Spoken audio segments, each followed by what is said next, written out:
Hello, everyone, and welcome to a special Rudder Report, whatever you want to call it, replacement for this week's podcast, in which we're going to look at the playoffs. And it's pretty much all sorted now. So the brackets are set, and we're going to have a little predict of who we think might win it.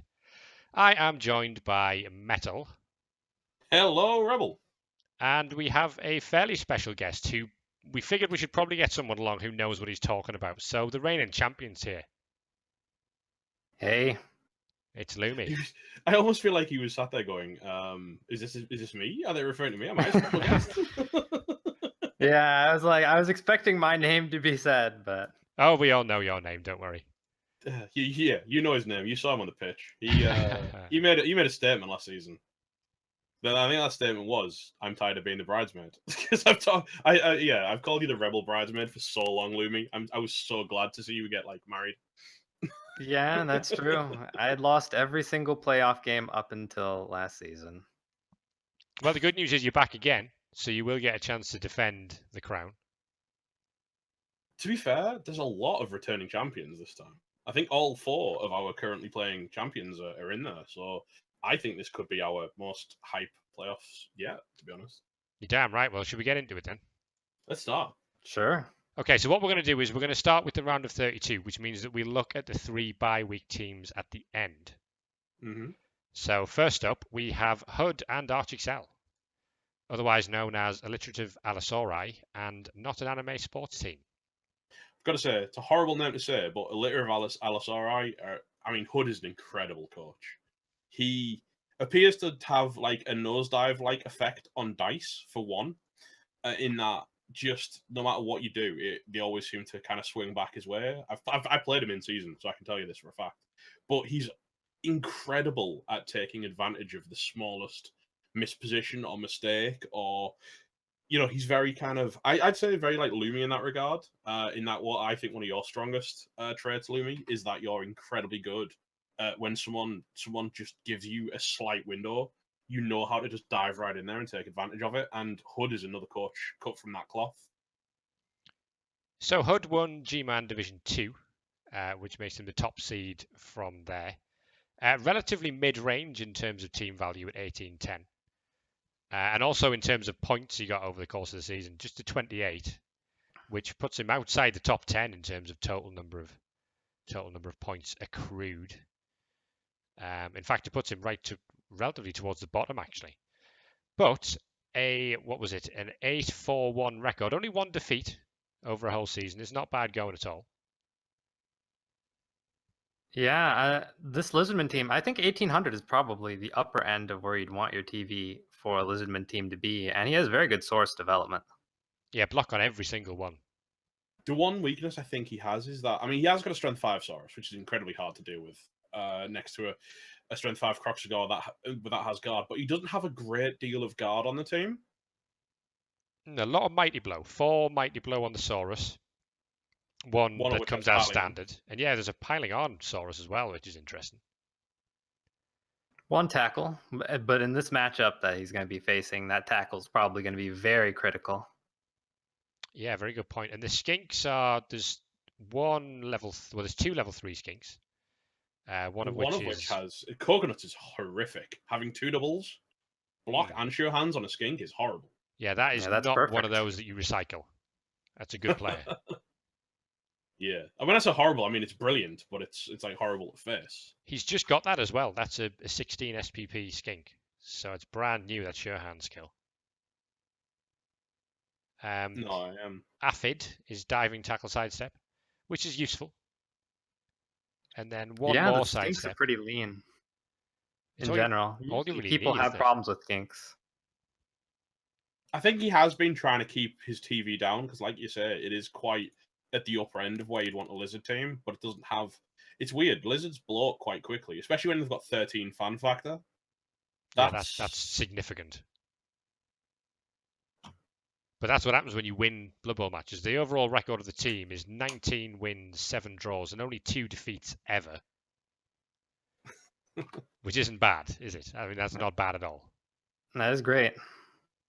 Yeah, I think they're going to be a fairly big challenge. I think they're going to go at least Well, we'll see what the next team looks like before we make predictions, shall we? But yeah, over the course of the season, they scored 21 touchdowns and conceded only 6. So again, quite lean and mean defensively. So you don't get touchdowns easily against Hood. But That's very, very true. of all the teams to be going up against, it's one of the It has to be highest said. scoring teams. It has to be said, if as a matter of pride, one of those 6 was me, because I drew Hood 1-1 in the season, so I'm one of his 6 conceded touchdowns. I'll take that. So yeah, so Not an Anime Sports team are one of the highest scoring teams in the entire Rebel. So we're going to be testing that defense to its extreme, I would say. In fact, they were only outscored by Lumi. To be fair, it's quite, there's not that many levels. There's there's like a level 6 player, but most of the levels are around, a couple of level 4 players. But then nothing else really goes past like level 2, level 3 on this team. Mostly because it's from is it from a particularly bashy division? Because it doesn't look like it's got great amounts of, it's got decent development, but not huge.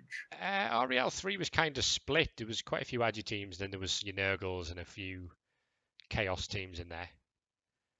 But this is second time qualifying for the playoffs, not an Anime Sports team, so they're 2 for 2, which isn't bad at all.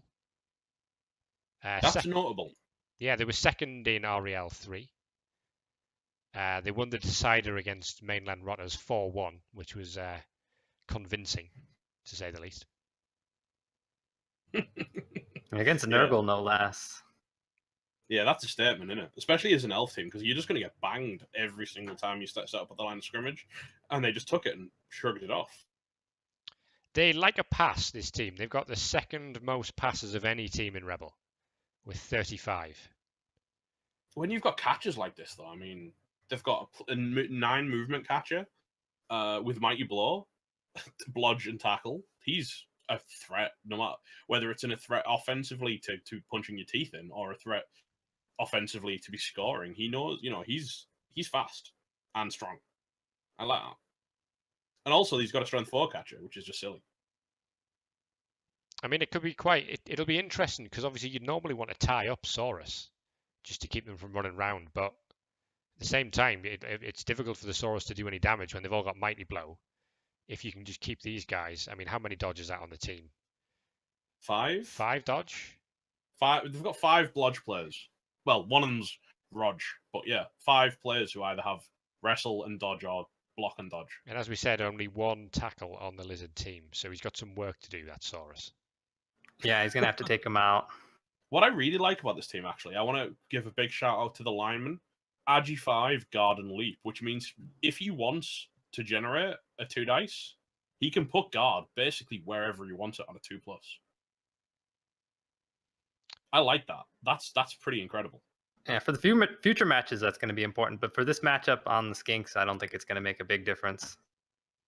It might let him fight back on the line of scrimmage, or at least fight back where he wants to fight back against the Saurus. So should we start pushing for predictions here?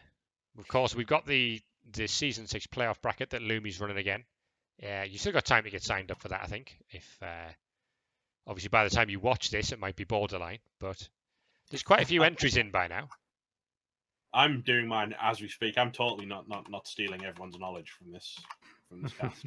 So I'll go first, and I actually have the Lizards down to win this one. Which, having looked at the teams, may be a bold call, but yeah, I think Hood's got enough about him defensively to maybe cut out this high-scoring elf threat. See, I originally penciled in the Lizards, but I think, having reviewed Not an Anime Sports team, I actually think it's quite a big ask for the Lizards to be able to get hands on those catches, and that's going to be the key, is bringing down the catches, because they're obviously a powerful part of ArchXL's game plan, and indeed his team. I mean, I remember watching Sandoon take Keji apart a couple of seasons ago when Kejiroos was still on his Lizards. I think that was the season that Sandoon won. He played Kejiroos in his first game, and Kejiroos had precisely 1 tackle who got focused down, taken out, and then he just spent the rest of the game pushing around Blodge Dark Elves. Lumi, Yeah, but what's your didn't thoughts? Sand? Yeah. I know Sandoon had a bunch of blodge. I mean, like he had like, especially when I faced him back in the playoffs last season, he had like 8 or 9. It was an insane amount. Yeah, I think basically his entire team was blodge at that time. But at the same point, it doesn't really matter if you hurt a couple of linemen. I mean, the elf is fine with you hurting his linemen as long as you don't kill his catches. Yeah. So okay, so what's the playoff? What's the Super Bowl champions prediction then? I'll pick Archixel to win this. I think the blodge is going to make a big difference. He's also going to get some inducements. I think he has about 60k. He could put 40k, get 2 babes, or he could just go for the 1 babe. Maybe that'll bring some KOs in that otherwise wouldn't have come in, and he's probably not going to take a whole lot of. I mean, he might take a lot of damage depending on how well the mighty blow blocks do, but I think that's not going to make the game for the Lizards. I do like this matchup. This is quite an even matchup, I would say.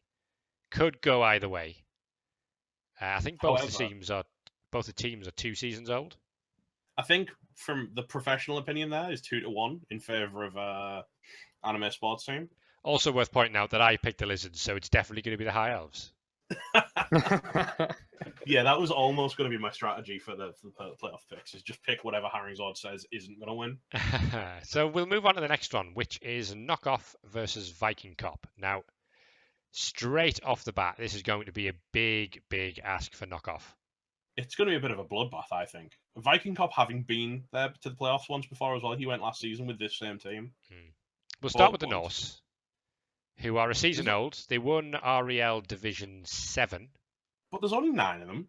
There's not many, is there? They didn't get enough invitations, it seems. Hang on, are we playing Norse or are we playing Elves? There's 3 Agi4 players on this team. Yeah, there's red everywhere. There's a strength 4 Agi4 Berserker, which is nice, but he doesn't have any killing power, does he? I don't feel like that's how you build a Berserker. I don't know. I feel like the strength is okay, but yeah, he's just a stat beast at this point.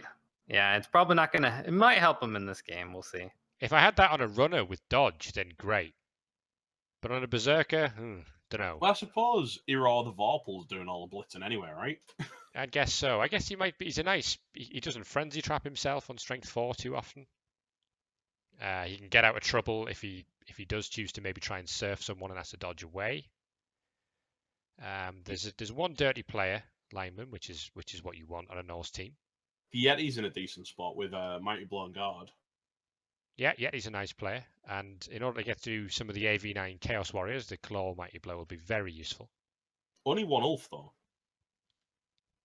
Yeah, I noticed that. This is actually the lowest team value team in the entire playoff bracket. They're at 1420.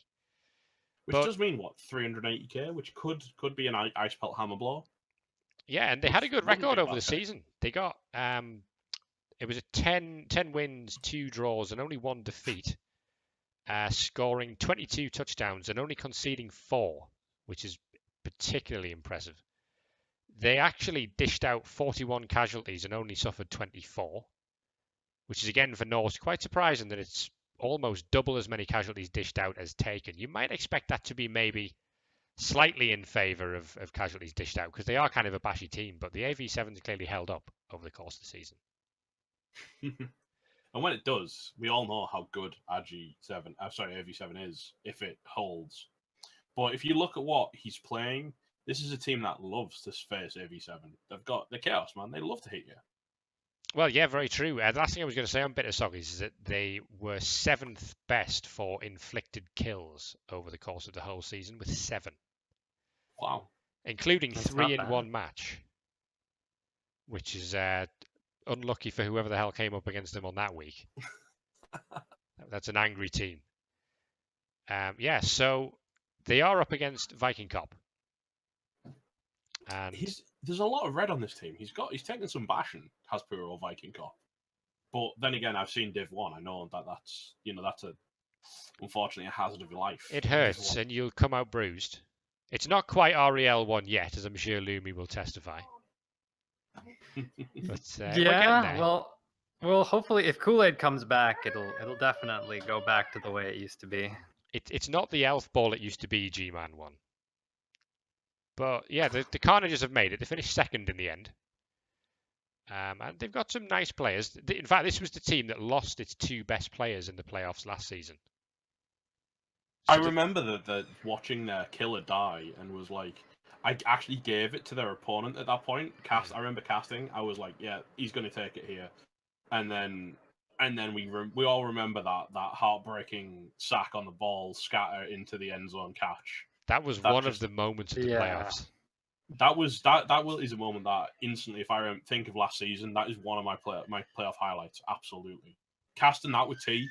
We just did not expect to see that come out, and we both lost it. It was incredible. So how do they look on this time round? They've replaced the Mighty Blow Claw Tackle Beastman that got so sadly killed, and they actually have a Chaos Warrior with the same set of skills as well, which is quite nice. 4 guard across the team, which is okay. And an obvious ball carrier in Walgors with sure hands and an extra arm. Not bad if he needs to pick up the ball in the tackle zone, you wouldn't say. I've got to say, I don't want to be the one to count out anyone, but I can't see how Viking Cop loses this game unless the Norse get incredibly lucky with removals. They just don't have the same level of killing power to stand toe to toe with. I mean, maybe the inducements will swing the balance, but I'm giving this one to Viking Cop. Mantagors is an interesting player. Wrestle tackle and prehensile tail. The prehensile tail is a weird choice, but obviously it synergizes with tackle very well. Well, we'll get to see a Beastman with a tail running around the playoffs, which is always fun. I don't think I've ever seen that before. A Beastman with a tail, to be honest. So this is very intriguing to me. It's a very cool looking tail as well, to be honest. If you look at the player. Yeah, so it is, to be fair. But, well, the Carnages they have the second lowest points total of any team to qualify. The only team below that is the team that finished third in G-Man 1.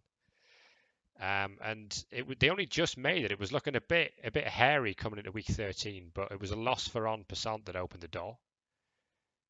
So they're here, they're back. And Lumi, I guess we'll start with you for a prediction. Who do you reckon will win this one? I think I will predict the Chaos team. I just think that the inducements aren't going to make as big of a difference. He's going to have to rely on, if he does pick up a star player like Channy or Wilhelm Channy or Hammerpelt, he's going to need those claws to work. And I've always had mixed success with just regular claw. Yeah. And Mighty Blow is just going to be so effective against that Norse. And he has a fair amount of it. It's going to be whether he can keep his key players out of the way of those Claw Mighty Blow. I mean, the Claw doesn't do anything against Norse except against the Yeti. But it's the Mighty Blow that's going to do the damage. And Viking Cop's a good coach as well. I'm also backing the Carnages in this one. Wow, so is that a 3-0? Because that's where I'm going. I made it pretty clear during the team discussion. I don't really see how the Norse are gonna tussle with this team. Viking Cop is just too good of a coach. I've not being a G-Man coach and a G-Man caster. I've not seen any of Knockoff this season, but he has a good record, and he's obviously good enough to make it this far. So we're not going to write him off entirely, but I know Viking Cop is a damn good Chaos coach, and it'll be a tough ask. But stranger things have happened. But yeah, I think it's a whitewash in terms of our predictions there. Yeah, that's a 3-0. That's the first 3-0 we've had. So we've had 2 games. We've only predicted 2 games. But hey, getting a 3-0 in 2 games, that's interesting. That would quite quickly of a mind. Who's next? This will be an interesting one. It's Ninja Pirate Assassin up against Papa Nasty. Shall we start with Man things? I think so. Which is, without a shadow of a doubt, you've got to believe the underdog here, right? Well, look at that. Again, there's not many of them. TV differential-wise, they're definitively the underdog at 1540. Only one rookie player on the team, which is a gutter runner. Yeah, all of that the was line rats are because still alive at level 3, which is quite... it was actually I can't remember the coach's name. The one with Gary Friendly on his team. Lumi, you should know. Golgo. Golgo, yeah. Golgathan. I was watching Golgathon play Ninja Pirate Assassin in season on his stream, and he murdered a move 10 understudy one turner, as it were, as I called him, the understudy, because he just had move 10 as his first level up. Because this team had 2 move 10 gut runners. What we do have on this team is a natural one turner. Oh yes, and not just a natural one turner in terms of movement, but having leap and agi as well. That's very, very good. So here's my question: if you've got inducements, would you consider buying lots of mercenaries so you can keep him on the bench? I was going to say what I'd consider genuinely at least 1 bribe, if not 2, because it's Papa Nasty he's playing. Yes. And we'll get on to why in just a moment. But I'd say 1 to 2 bribes to leverage those dirty players. And then I'd say a lot of mercenaries and a wizard. Because I know Lumi, Lumi's the best person to ask about this with Nivolian.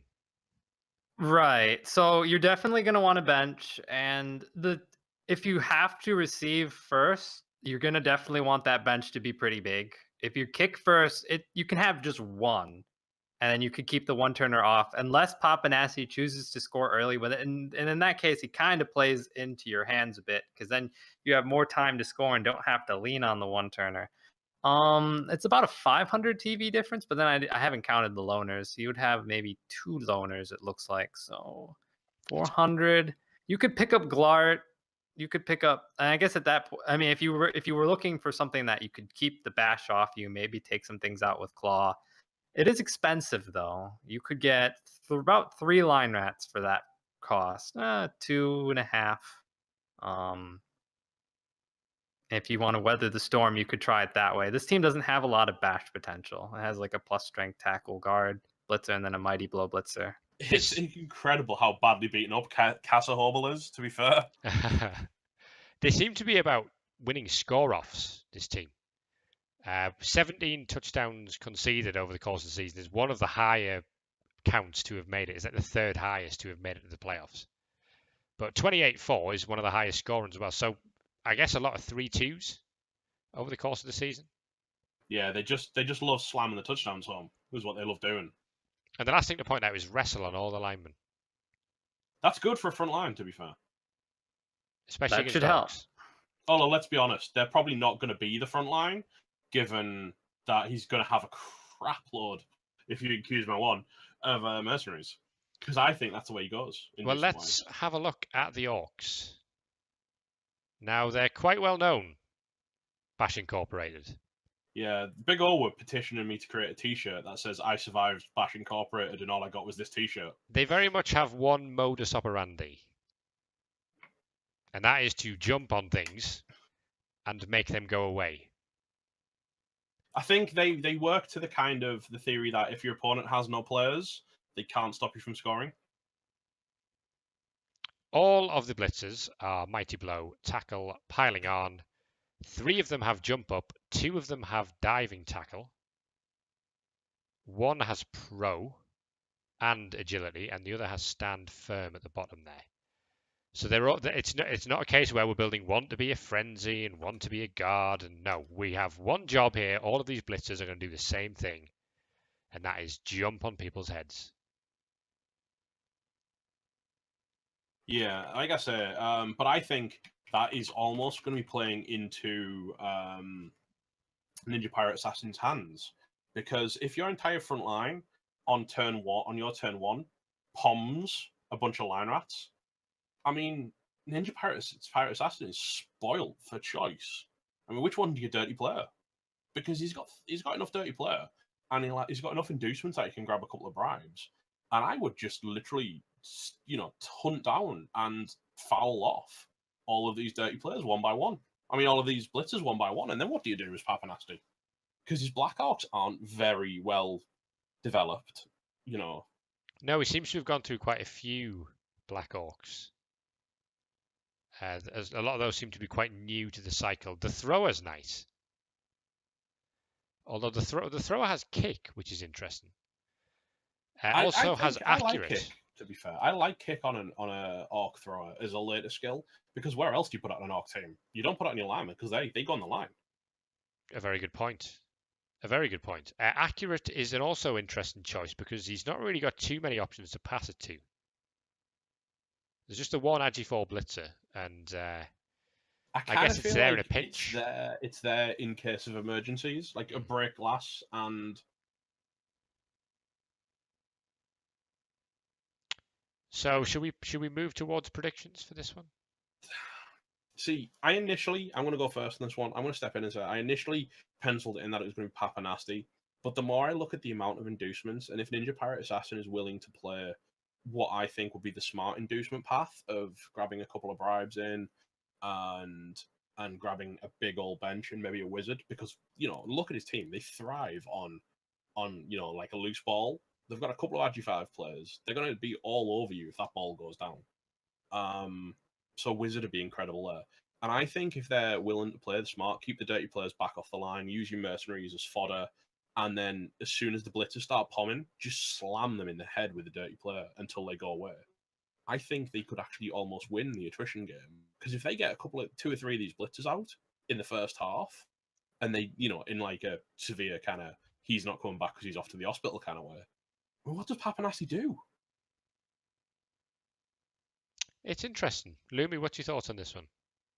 So you can try to follow the Palmers. There is going to be an inherent danger in trying to follow them, especially since 3 of them have jump up. If you don't break armor, then there's a very good chance that he doesn't even need to blitz you to hit you back and then palm you again. So the weakness of this team is its Black Orcs, of course, aren't very developed. It doesn't have a lot of guard in general. The blitzers have absolutely no guard. So if you're able to isolate them from the Black Orcs, then the jump up is probably not going to be as effective. I guess it just depends on how much damage you think Man Things is going to take. I think that if they can avoid marking like crazy and then just getting hit, I think that they have the edge in this matchup. If they can at least keep a decent number of players and protect like the one turner and their gutter runners in general. I played against Bash Incorporated in the Invitational last season, and for a Bash team, they are a nightmare because they just outstrength you. They have all the piling on. They want to just keep jumping on your players to get rid of them. Against an Agi team, I don't know. They have 4 tackle, which is nice, but again, I don't really know what the Black Orcs are just going to be taking on random line rats. It depends how much damage they can do. They don't have any Mighty Blow on any of the Black Orcs. So it will depend. If you can maybe get a couple of random non-Mighty Blow casualties early in the game, then it might start looking pretty good for Bash. This will be a close one. I think I have actually plumped for the rats in my bracket, but it was one of the ones that was harder to call. I thought this was one of the harder ones to call, but I think if NPA plays his inducements right, and by the way, as an aside, we talk about piling on and stuff and piling on us. One thing with Papanasty is he always piles on. There's no, have I broken armor naturally? Have I used Mighty Blow? He will pile on even if he doesn't break armor. It doesn't matter. He always piles on. So that's 2 for the Skaven. Lumi? Yeah, I would say I'd give it to the Skaven here. That's quite a surprise. 3 for NPA and not a single pick for Papanasty. We may all be proven wrong. It'll depend how the armor breaks go early doors, that one, but should be one of the better matches to have a look at in the first round, folks. We'll move on. I think it's gonna be very exciting, because if the armor doesn't break, I think watching MPA just use those ridiculous gut runners to style all over Papanasty. And if the armor does break, at least we'll get to see a lot of dead rats. So I don't see how we're a loser either way. Well, that's the end of the top left part of the bracket. So we're moving down into the bottom left part of it now. And we have the REBBL Miners qualifier. The wild card? The wild card himself, Holes. And it's the boys in blue, the Orcs. Now, they're going to annoy you straight away, Metal, because they're waiting for a level up. Not only that, but it's a very odd build. I like the Blackhawks. The Blackhawks are in a real nice spot, I think. In general, other than one not having block, is a bit. But the Blitz, look at Officer Anders. He's clearly the ball carrier of this team. Is that sure feet That's sure on an feat. Orc blitzer? Yeah. Well, we all remember how Wolf Rider died. Very true. That's all I'm Orc saying. blitzers are prone to falling over. We do This see one, that forward roll a lot. Probably not so much. So we've got maybe it's answered that problem that we do see with Orc blitzers, and it's a lot. He's got a movement 7 friend as well, so it's a pretty rapid team for an Orc team. It is. It's got a couple of Agi busts, but they're not on players who need it. An Agi 1 Black Orc is not a problem at all when it's got guard and block. The Agi 2 Blitzer is again not a massive deal. The Thrower also has guard and leader as well. So no block on the Thrower. We've got leader, kickoff return, and guard, which is again an interesting build. And he also, given that he has leader there and 3 team rerolls in the bank, has the option to cut a team reroll to cut team value if he needs it, which I think, looking at the matchup he's got, wouldn't necessarily be a bad decision to cut that reroll and to use the leader. Does have 150k in the bank. Does also have a cheerleader and a coach assistant in play. The overall record of the team is 11 wins, 5 draws, and 4 defeats, which is good. It's not spectacular, but it's good. Certainly twice as many wins as draws or losses, which is fine. They qualified from the REBBL minors as if I'm right, they were the best team that weren't already a majors team. That's correct. That's a majors right. coach. Yes. So, but they got as far as the semi-finals before being hastily withdrawn from the minors competition to be thrown into the big time. But look what they've been thrown against. I think if you look over at this one, this is a team, man. This is Ace Trucking Company. They've got a blocker with tail, and it's the same tail as the Chaos Beastman. Do have a Chaos Dwarf blocker with a tail, Which But is look at the other- bizarre. But Yeah, I mean, it's a they've got double. 4 guards.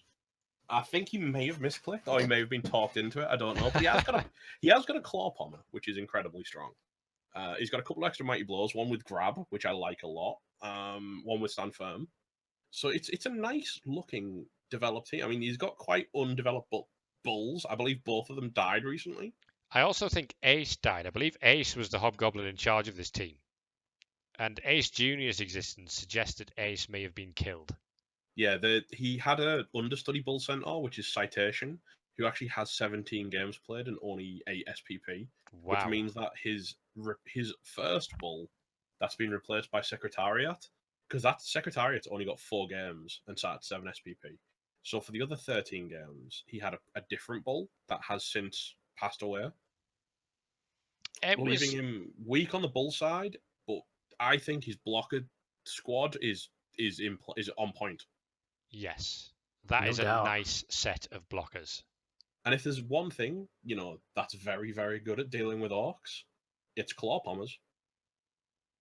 So we have 1 claw pom blocker, we have 4 guard, we have 2 other mighty blow, we have 1 grab and 1 stand firm. So there's lots of different builds. We also have the prehensile tail, of course, which is I don't know if we necessarily should count that in. Which in is an there. orc matchup. It is there. Yeah, It's a bit versus left orcs. field. But to be fair, it was a good achievement for Kicks to win that division. REL4 had some damn good coaches in it. It was very close in the end as well, I believe. Cake and Grad went close. Squiggy was in there. Squiggy only lost the division was only so as it was because Squiggy lost 3 games due to his PC exploding. Because otherwise, his elves were actually unbeaten. Wow. I mean, they did draw a couple of times, but other than the admin losses by being out for his PC, they were otherwise unbeaten. So it was a very tough division for Kicks to come through. What do we think then?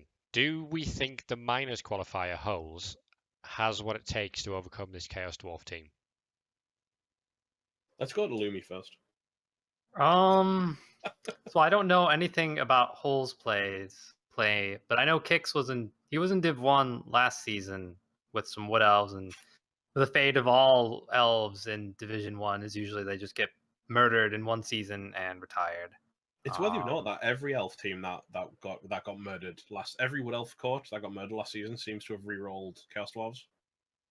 Because it happened to Liam Coulson as well. Yeah, yeah. Good point. Who was very, very close also to getting playoffs this time, but ultimately Atomic Caleb stole the qualifier for that. In terms of just general, I think the Chorf team is better set up. The Orc team does have fast players and dodgy players, and maybe that will allow him to make a slight difference. But the Bull Centaurs are also pretty fast themselves. But do So you think the dodgy player might fall foul of the prehensile tail? Maybe the prehensile tail will come in use. He's tackle prehensile tail. So if he can get stood near a dodge player, that does nullify dodge quite significantly. I can understand the theory behind the tail on maybe one of the blockers. It's an interesting experiment, I would say. If he gets another double, it's definitely diving tackle, and then you've got the ridiculous combo. Diving tackle would probably have been more effective than tail, though, because it is a -2 rather than -1. Yeah. Yeah, do the diving tackle first, and then maybe combo it with the tail afterwards. But anyway, what's done is done. I have Ace Trucking Company down to win this one. I think the boys in blue, I think they'll certainly do themselves credit.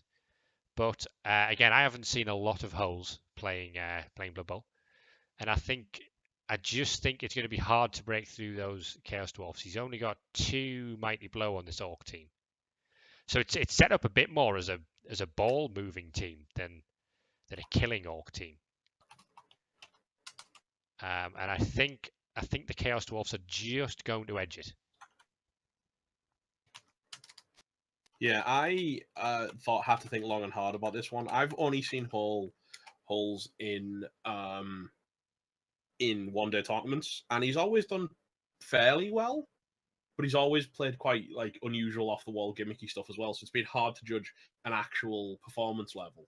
However, I think simply because of maybe a lack of experience is going to hurt him a little bit, and plus that claw pommer. I think the big question is going to be, and it's all going to come down to how he reacts to losing a player or two early.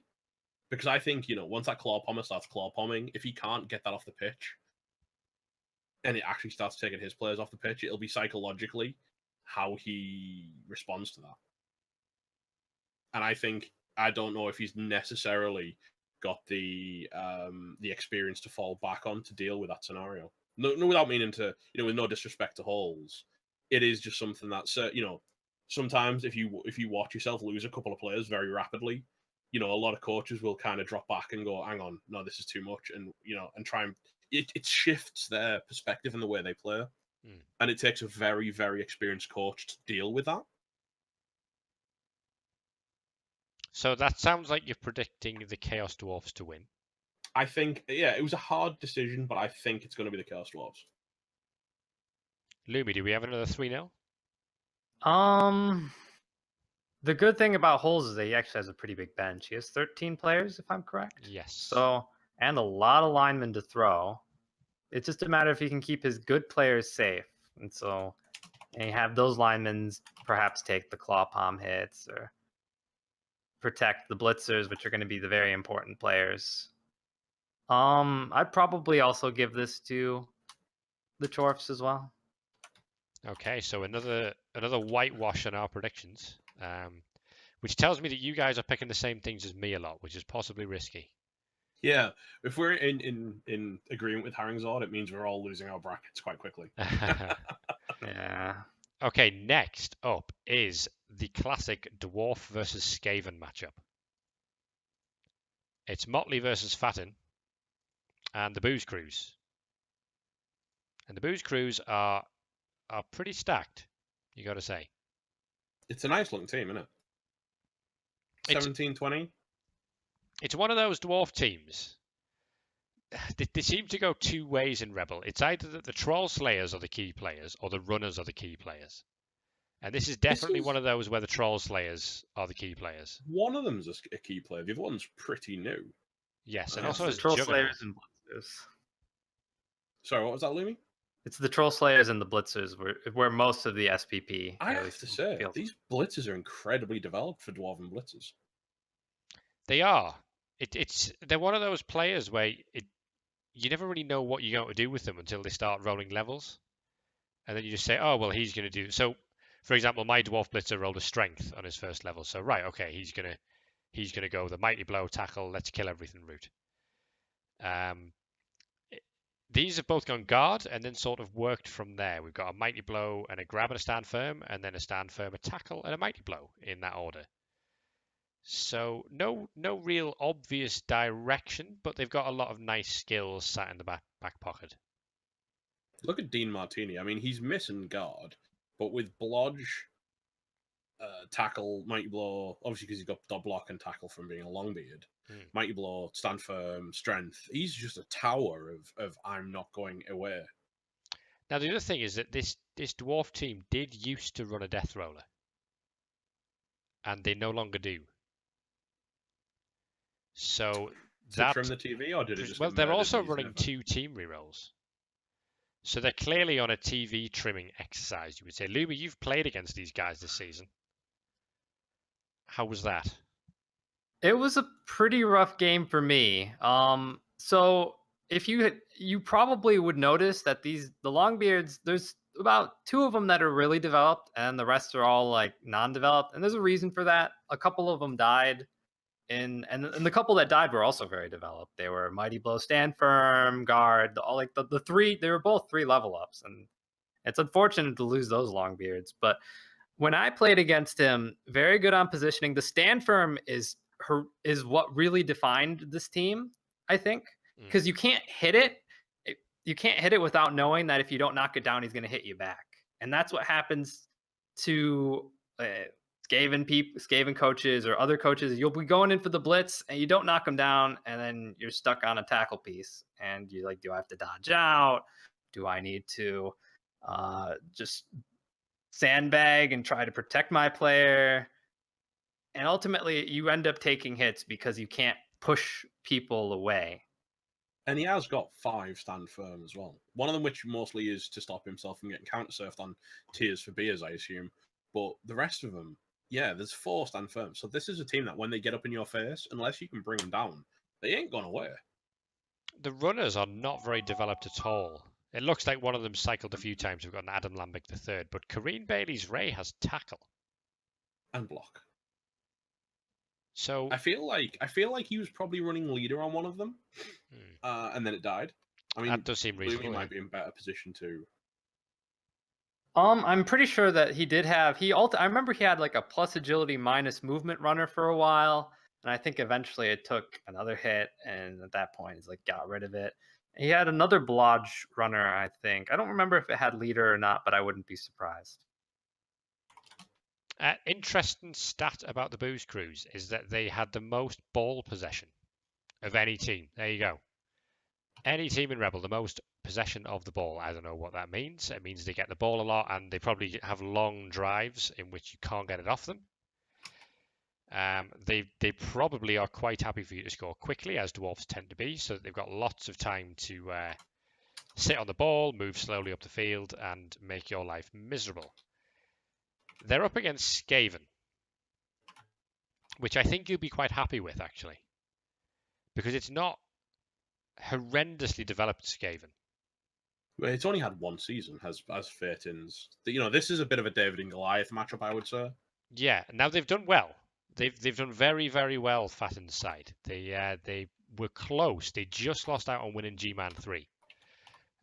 But they were 10-1-2. 10 wins, 1 draw, and 2 defeats over the course of the season, which is pretty good going. Again, one of the lower TV teams left in the tournament, but 26 touchdowns and only 11 conceded is quite a good difference there. Now, someone's going to need to reach out to him to see if he wants to get Kenobi Vance back or not. Yeah, he is entitled to get him back. Yeah, we can give him an admin loss to do that. He has got a Pom Vermin and a Mighty Blow tackled guard Vermin. He hasn't got any Claw yet, which is key to, I think, the Skaven Dwarf matchup. Yeah. I did cast his deciding match with Powod yesterday, actually. And his defense was very good. His positioning defensively was spot on. It was difficult to get through.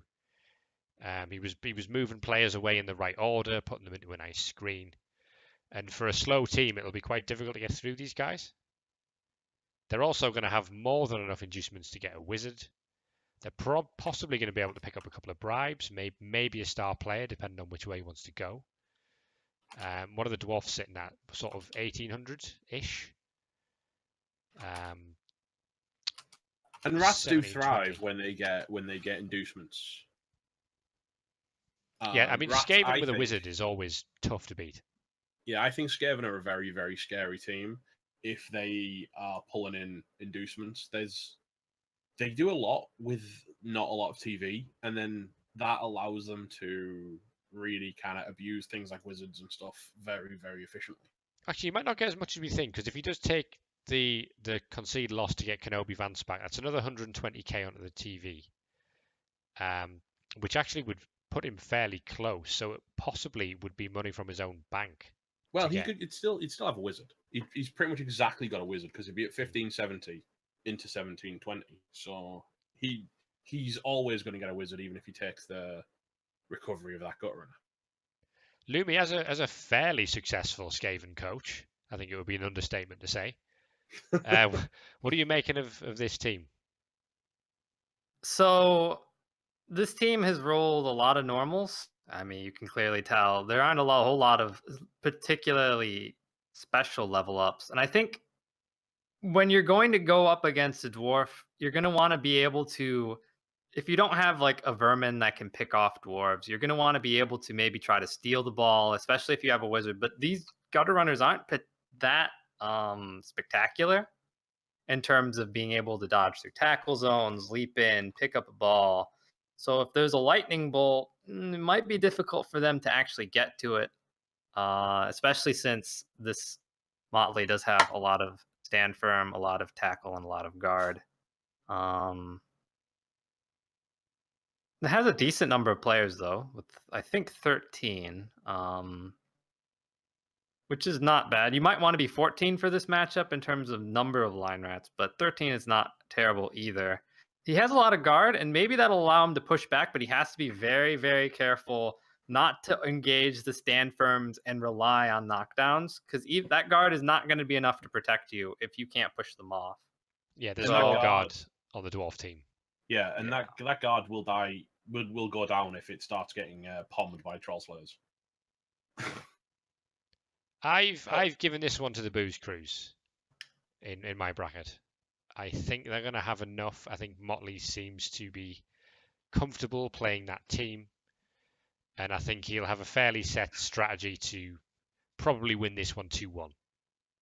Yeah, he's been around a while as Motley. He's not, he's familiar with his team. He's not a new coach. He's not new at this kind of matchup because, once you've played Lumi, I think, you've seen everything a Skaven team's capable of. Well, overtime would probably suit the dwarfs as well, because by that point you would expect the numbers game to be fairly in their favour. So if it goes as far, if it ended a draw, you would think that maybe Fatten might have taken quite a few casualties to get that far, and would theoretically take even further casualties in overtime. So it's going to depend how the Armour 7 holds up. Yeah, I agree. I personally have also given this one to the Booze Cruise. Like I say, he knows his team. He's got the stand firm's going to be incredibly annoying for the Skaven to deal with.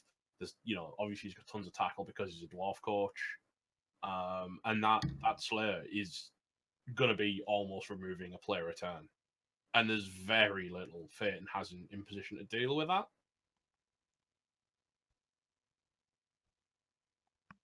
Lumi, have you got 3 for 3 there? Yeah, I'll probably give it to the Bruce Cruise here. I think one of the reasons why I picked up Juggernaut on my Storm Vermin was to counter Stand Firm, and it was great in this game against Motley. And I think that Stand Firm is going to make a very significant difference in this game. So I'm going to give it to Motley. Okay, 3 for 3 again. So it's actually only the one round where we've not had a whitewashing opinion. We will move on. Who's up next? This is quite a big one as well. This was a hard decision. Yeah, for me, I think. this is a tough call. 130 versus Toast Guy. So we'll start many with people will know 130 obviously from his work with the Rookie League. we'll start he's with an advert 130's of that. team. Tadpoles in the big city. And go on, Matt. I I'll actually let you take point cast on this. their last match of the season against Spoony Bard, and I have to say he needs to learn how to use Pro. Is a big feedback because every single time he used Pro, it went wrong for him. I was going Either to it say, failed- look at that Crocs goal. Yeah, every time he used Pro, it either failed and then he turned over because he needed the reroll and it didn't go through, or it worked and then the reroll turned him over because he rerolled pushes into 2 skulls. Right. Believe it or not. Never a good idea. Yeah, so he's got a really nice looking set of Saurus other than Radio 3, who I believe actually died in the match I was casting from memory. He's brand new. Radio 2 died at Spoony Bard's hands, but Mikey's replacement is incredible. Look at him. He's horrible. Wow, yeah. So And the Skink's more stacked than we saw on Hood's team. yes, 2 Blodge, one of them with plus movement and sprint.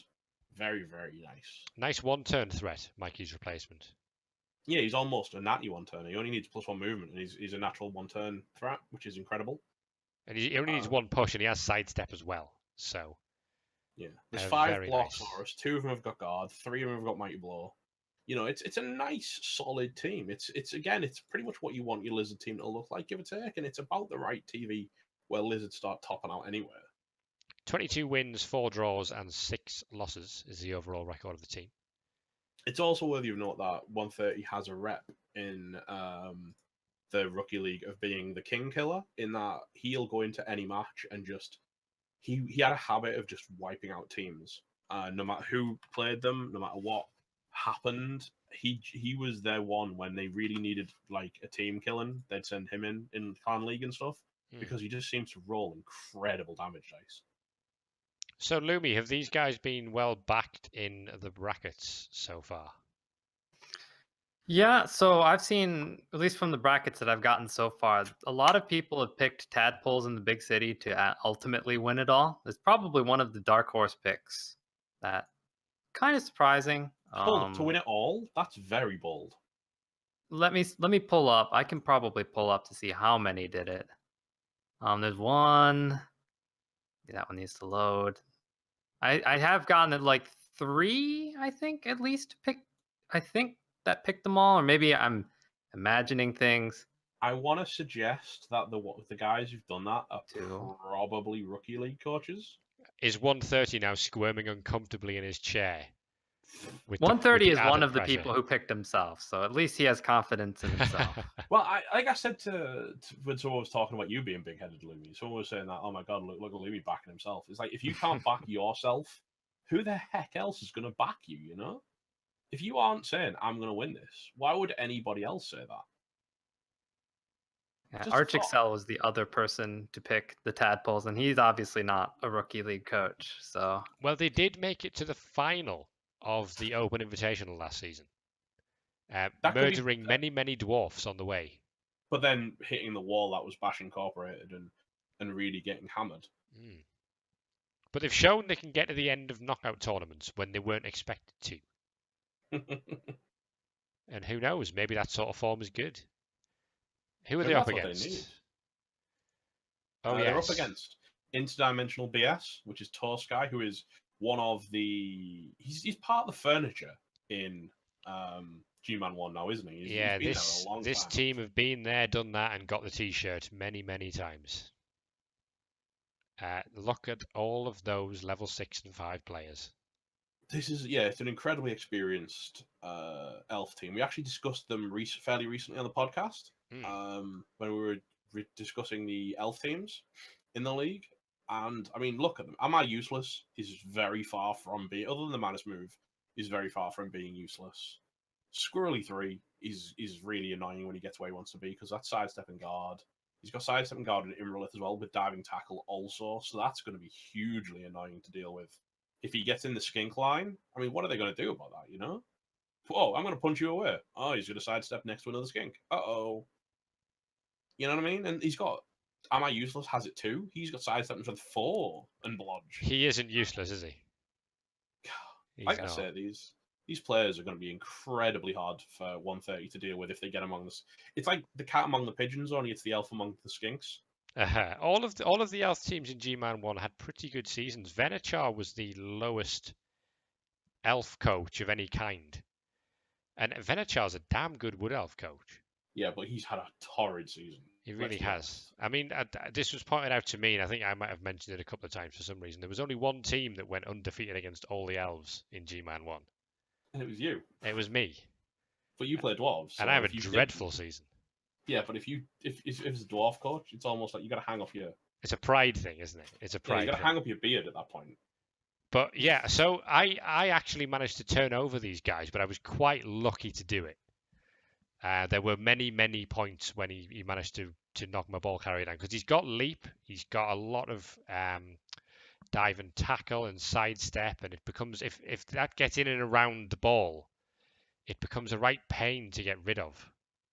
All of that blodge step can just be nasty when suddenly that elf that you thought you had a safe hit on is just working its way into your cage. And suddenly there's diving tackle on your skink who has the ball. So 130 is going to have to be careful. Very much so. In fact, I think the elves actually out-tackle the lizards. I'm going to check that. But there's 3 tackle on the elf team. Well, I've given this one over. I don't want to go against the hive mind. That seems to be saying 130 is going to do it. And, I like 130. He's a friend of mine. I consider him a friend. I've chatted to him a lot. But I'm sorry, 130. I think Toskai is just going to... Between the experience and the skills on this team, I think they're just going to apply both and bring those skinks to the ground. Lumi, what's your thoughts? So, I think the key players here is going to be Aridin 2.0, especially since he's the leaper tackle strip ball, and that 130 does not have any sure hands. He's got a couple blodge skinks, but I don't think the blodge is going to make a huge difference.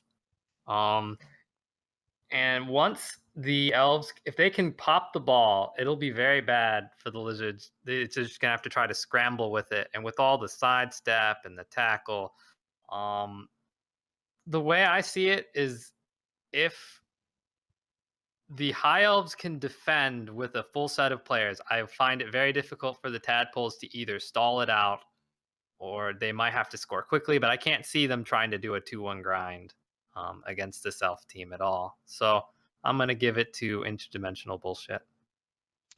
I have also gone for the elves. Oh God, we're agreed again. It happened again. It's scaring me. So that's 3 picks for Toskai.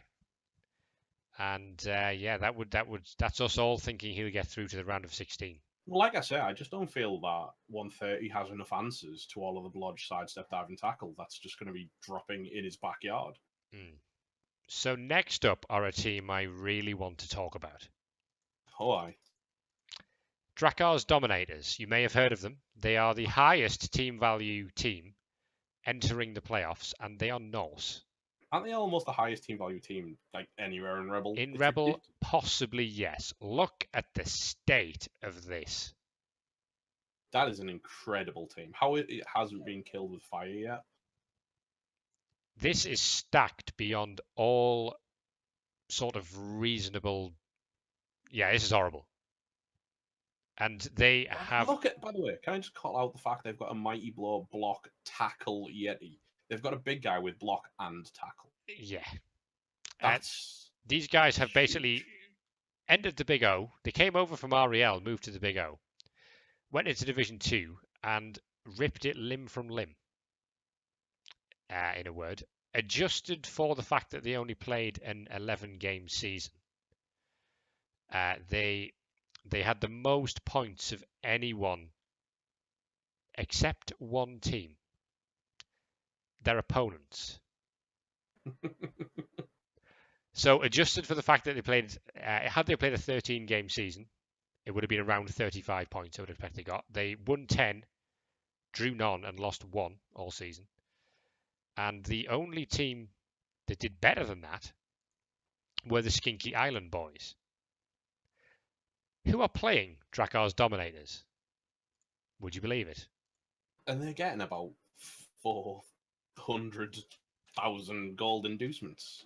Yeah, what are you gonna get with that? Maybe Harringzord? 500,000 to be fair. No, it's 500. It's 490,000 they're getting.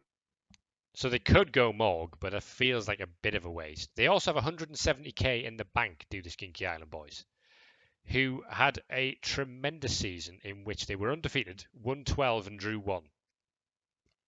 Now, I don't want to talk this team down, but I just don't think it's necessarily got the development to handle that Norse. The Saurus are lacking skills. Yeah, I'm genuinely scared for the Saurus having to stand on the line of scrimmage against those Norsemen. There's 2 Mighty Blow and a Croxagol with block, another Bloxagol. But is that enough? Is that enough? The Skinks are quite well. We've got a level 5 Skink with catch, sidestep, sprint, and sure feet. So he hasn't rolled any doubles. Does that need recycling? I assume that's a one-turn threat. You would think so. You would think so. I'm but you have the movement 9-1. Yeah, but that's true. You know, it's all about attrition. At this point, I think that North team is exceptional at wiping the floor with teams. So you need to make sure you've got enough in the bank to survive to the point where you need to one turn. And having a couple of spare skinks probably isn't going to hurt him. He's got plenty of inducement money already, so he doesn't really need to worry about, you know, staying efficient inducement-wise. It'd be worth considering whether binning Crash would open up enough in replacing him with a rookie. That would take 80k off the value, and that would push him up to the sort of 570k in inducements mark. Whether there'd be anything more useful he could get from that would be better than having that 4 level up skink. Let's be honest, Hemlock wouldn't be a bad pickup against AV7. With the stabs? No, not at all. Oh, look, you've got a Blodge Runner. Stab. Oh, look, you've got a big scary Berserker. Stab. You know, if you're 42%, armor breaks are on point, you could take out some pretty threatening players with a star player, not even having to risk your own men. Especially considering one of the Berserkers is strength 4 piling on Mighty Blow tackle. Stab. I'd like to stab that. In all honesty. Because I certainly wouldn't like to try blocking it. Yeah, I'm genuinely scared for the Saurus line. Especially with that Yeti kicking around. He can 3 dice a skink and have a fair. A Yeti with block and tackle. What? Yeah, he's running 3 dice. If he gets pushes, he gets a second shot. So he can theoretically chuck 6 dice at a skink, and they can't use dodge, and only one of them's got block. There are 6 tackle players on the Norse team. I don't think there's a way in the world that Skinky Island boys can stand up to that Norse team. I don't think there's enough inducements in the game for it, to be honest. I wouldn't be surprised to see these guys predicted to go quite far in a lot of brackets to Dominators. This is almost be said they're capable of domination. Yeah, this is a big old team. So I've picked the Dominators to win. And yeah, it may not surprise you from what I've just been saying that I too have picked the Dominators. Lumi? Yeah, it'll be hard for the Lizardman team to overcome that TV difference. They have to keep their skinks alive. That's the only way I can see. And the Norse team just has great options for murdering skinks all over the board. So I'd give it to the Norse on this one. All right, well, that wraps up the left-hand side of the brackets. So that's just halfway there. Best mosey on to the top right bit, which is where you'll find the Astrox. And at the moment, we haven't fully had this first one decided. It's currently called REL6 versus Powod, because we have a friendly to play between a human team and an orc team to decide who gets the last spot in the playoffs. Yeah, it's going to be a bit moot until we kind of see who he's playing, really. So Well, what we can do is have a quick look at the two teams. One of them is the Olive Garden. So I'll have a quick search for them now. The Olive Garden are the Orc team. A-Grain's 1610 Orcs, who have two Agi 4 blitzers, have a Blodge Mighty Blow plus movement blitzer, and a Mighty Blow tackle blitzer. oh, it is whether or not one of their Agi blitzers has got a niggle. Very true. They also have a pass block dirty player lineman. That's a bit weird. I don't know whether that was a misclick. Did he some kind of wizard it? And Although, that, you know, hey, that looks like block. I'm just saying, playing against humans, he could turn out to be a very important piece. Well, yeah, being able to put a tackle zone on an Agi 3 player actually kind of hurts. It might work. Who knows?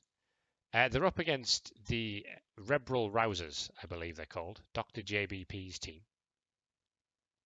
If I've got that right. Yes, I have.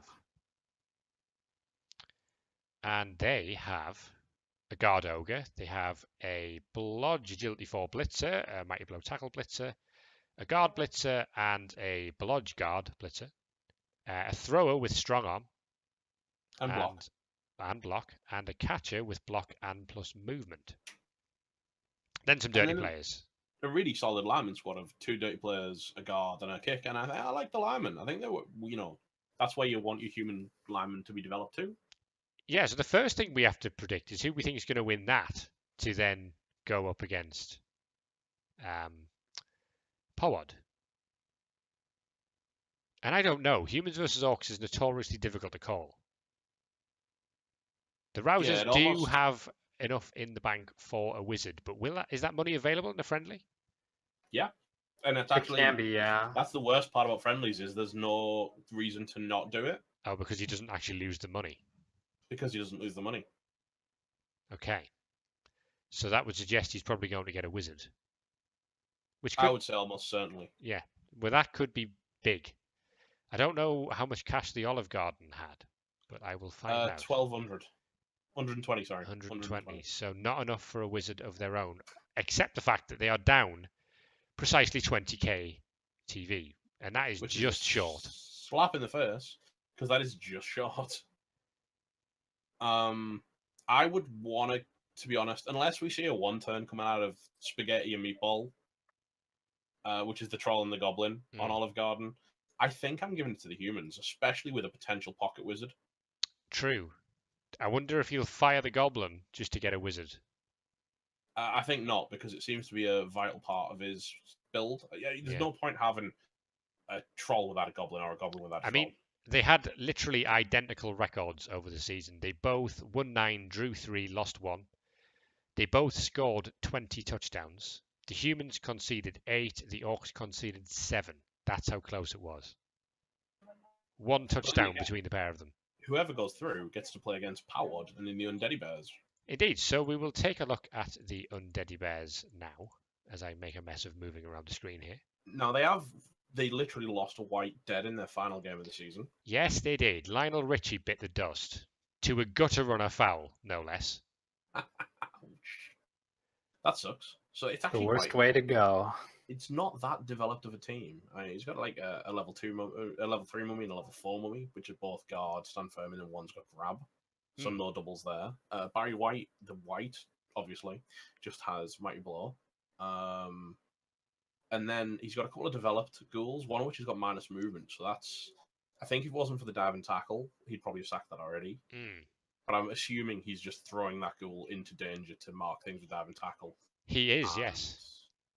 And just generally, if it dies, he's so sad. Now, Sher is his key player. Yeah, absolutely. It's the linchpin of the team, I would say. The ball carrying ghoul. Yeah, and it produced some miracles against Fatin yesterday to get him here. It made a lot of gauntlet runs through many tackle zones, picking up balls in tackle zones, GFIing over the line when all looked lost. It very much single-handedly won the game for the Undeady Bears, and they're here. An Infinite Pink Snurgle just missed out. Now, accuse me of favoritism or whatever you want. I feel I'm giving this one to Power simply because, and there is no other reason. I think it's a very hard one to call. I spent long and hard about it, but I'm kind of biased because I actually when he played in the rookie league and when I was mentoring in the rookie league, Howard was one of my mentees. Yeah, we both played in the same division as him. And he is, he like I believe you complimented him on being incredibly controlled when it came to like using rerolls and things, which is something that I'd specifically drilled into him as part of being his mentor and stuff. Like when to reroll, when not to reroll, when he needed to, and being smart with them. And I'm just giving it to him simply because I've got to back him, man. I taught the guy as much as I could about Blood Bowl. So. This was his first full season outside of the rookie league, and he's qualified for the playoffs in a division. He's won a division that had some very good coaches in. Yeah. So absolutely. The system's working. And like I said, how much he got from that, he got from listening to me, and how much he ignored and therefore did well, we will not comment on. But like I said, I feel like I have to back him, because if I don't, I'm kind of like put my hands up and saying I'm not good at this teaching malarkey. Lumi, who have you gone for? So I have some very old history with Undead, way back in Chaos Edition. And I guess it really depends who's going to come out of the friendly. But I think if the orcs come out, I think the undead are going to be. It's going to be a little bit harder for them to really push the line. They've got some very well developed mummies and nice and stand firm. And I guess the orc team doesn't have a whole lot of guard, but I think the AV9 is going to make a very large difference. Yeah, I think I'm in agreement that if the humans come out of the friendly as the winners, then I'd be more confident backing Powod than if the orcs came out. I think the orcs are going to be a tougher challenge. So for the time being, I have stuck the Undeady Bears as the winners, but it is sort of depending on that's because I think the humans are going to win the friendly. So subject to change, folks. Subject to change.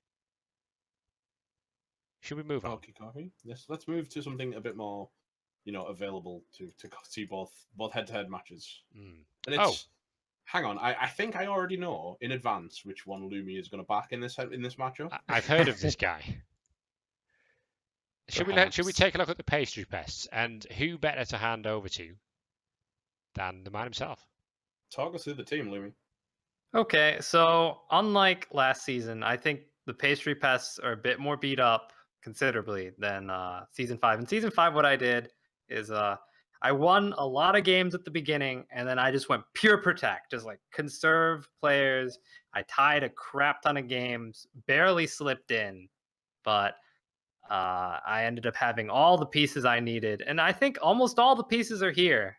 I've got to give a special shout out to Bivotti. How the hell is he still alive? Because I have no idea. You're not that careful with him. Bivotti has played 84 Blood Bowl matches with armor 7. Theoretically, if aging was on, he'd be looking to retire. Yeah, that's pretty crazy. And when I think of it, I've APO'd him from death. I'm pretty sure 4 times. Wow. Yeah, but I've seen you use him. You if necessary, you'll chuck him on the line. You'll throw him into fights. You're not like it's not like you baby him or protect him. The team have played 85 Blood Bowl matches. Bivotti has played 84 of them. He had a single MNG somewhere down the line. He's missed 1 match. I almost feel like he needs to go into, like, if we ever set up a Hall of Fame, I think Bivotti needs to go there just for surviving as long as he has. Yeah, longest lived rat. So we also have a legend amongst the ranks. The second legend of the Rebel. Obviously, I don't know if anyone was following the race for legend. It was this season. Yeah, it was a race. It was close, but you didn't pay the cost the way my stayers did. No, you still have a team at the end of it. Yeah, that is the truth. Yeah, it was the week after Godfrey had gotten legend. Choco Chipmunk got legend and only rolled a normal. I was hoping maybe for plus strength, just so I have this ridiculous strength 4 gutter who's a legend, but that did not happen. So I ended up picking Fend, especially for what I do with him. It makes a lot of sense. I was going to say, how much of the work does he do? What he ended up doing, well, so he's saved me. I don't know if you can recall my game against Sand Dune.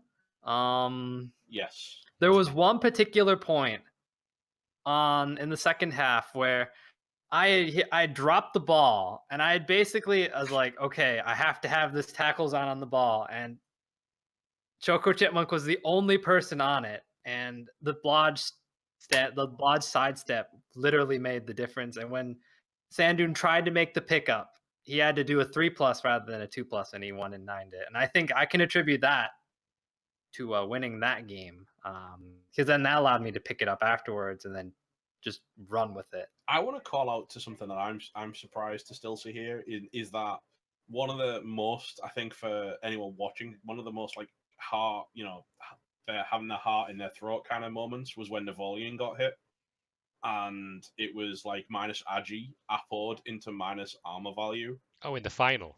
in the final. Yeah. He took one hit, didn't he? I still remember that moment. That it was. It was like the only hit in the game, in the entire game, and yeah, he goes down. And I'm, AV6. I mean, we were talking about like protecting the one turner and keeping it off the pitch and stuff. But at AV6, clearly you've been running a lecture in how to protect one turners this season because he's still alive. I mean, he's also gotten hit a fair amount, but no one's been able to do anything to him. Never had to use the APO this season on him. Wow. That's actually pretty impressive, to be fair. Yeah. So the other thing, you have the Vermin too, which are also really developed. I was There's going the to same mention Vermin from Vicious last Nilla, yeah. season. He's not far off legend. Has Sprinkled No. Halva took a minus move? No, not Sprinkled Halva. Has Nilla took an edge? No, it must be the move. It was Nilla who took the minus Agi this season to Sauce. So what ended up happening is he almost died. I knew there was APO'd it. one. I knew there was one that was stat busted already, but I couldn't remember which one it was. It was Sprinkled Halva was minus movement going. It was in season 4 when he got hit by a rock in the nosedive game. Yeah, the crowd did that one. But the minus Agi, it's funny because he almost died, got badly hurt, and then got minus Agi'd in the same game.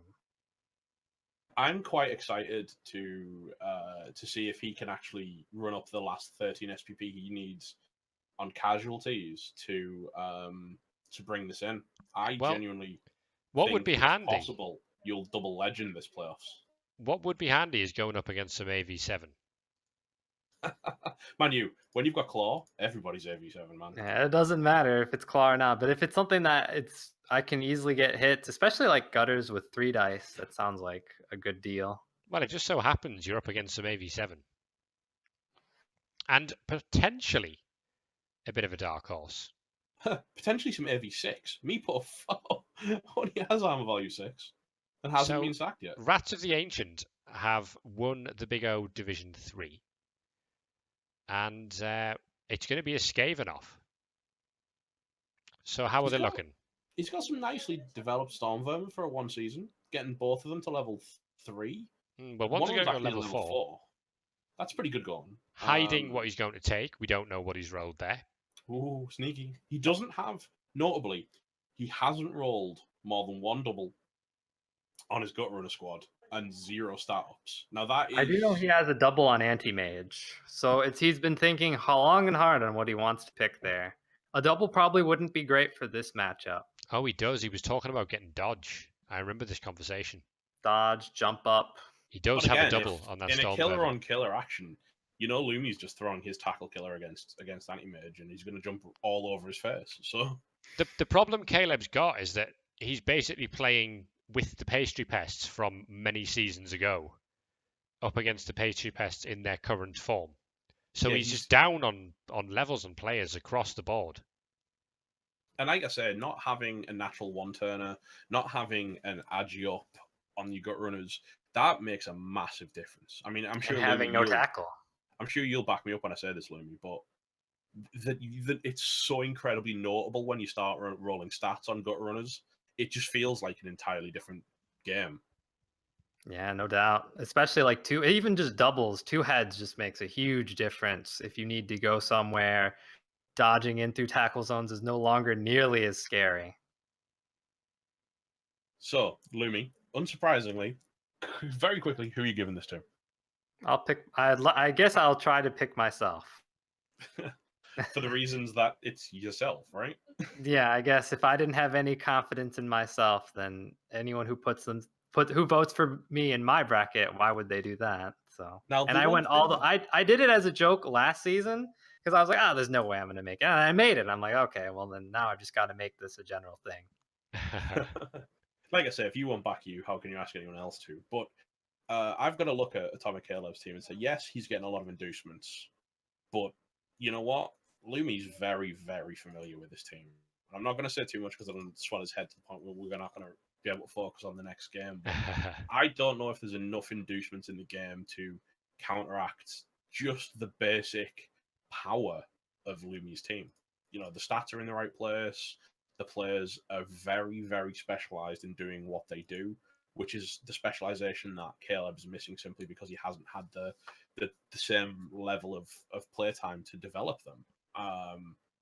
Like I say, it's like pastry pests are what Rats of the Ancient want to look like in a season or two's time.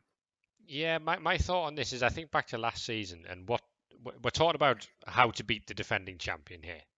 So what took down the Sage last season was a Wood Elf team that was totally different to his Chaos team. To me, the thing that takes down the Pastry Pest this season isn't going to be Skaven, who are 5 seasons younger.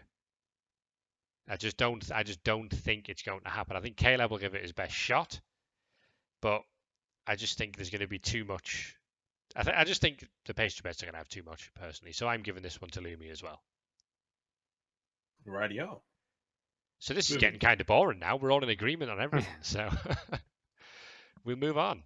It just means there could be a lot of upsets coming. Yeah.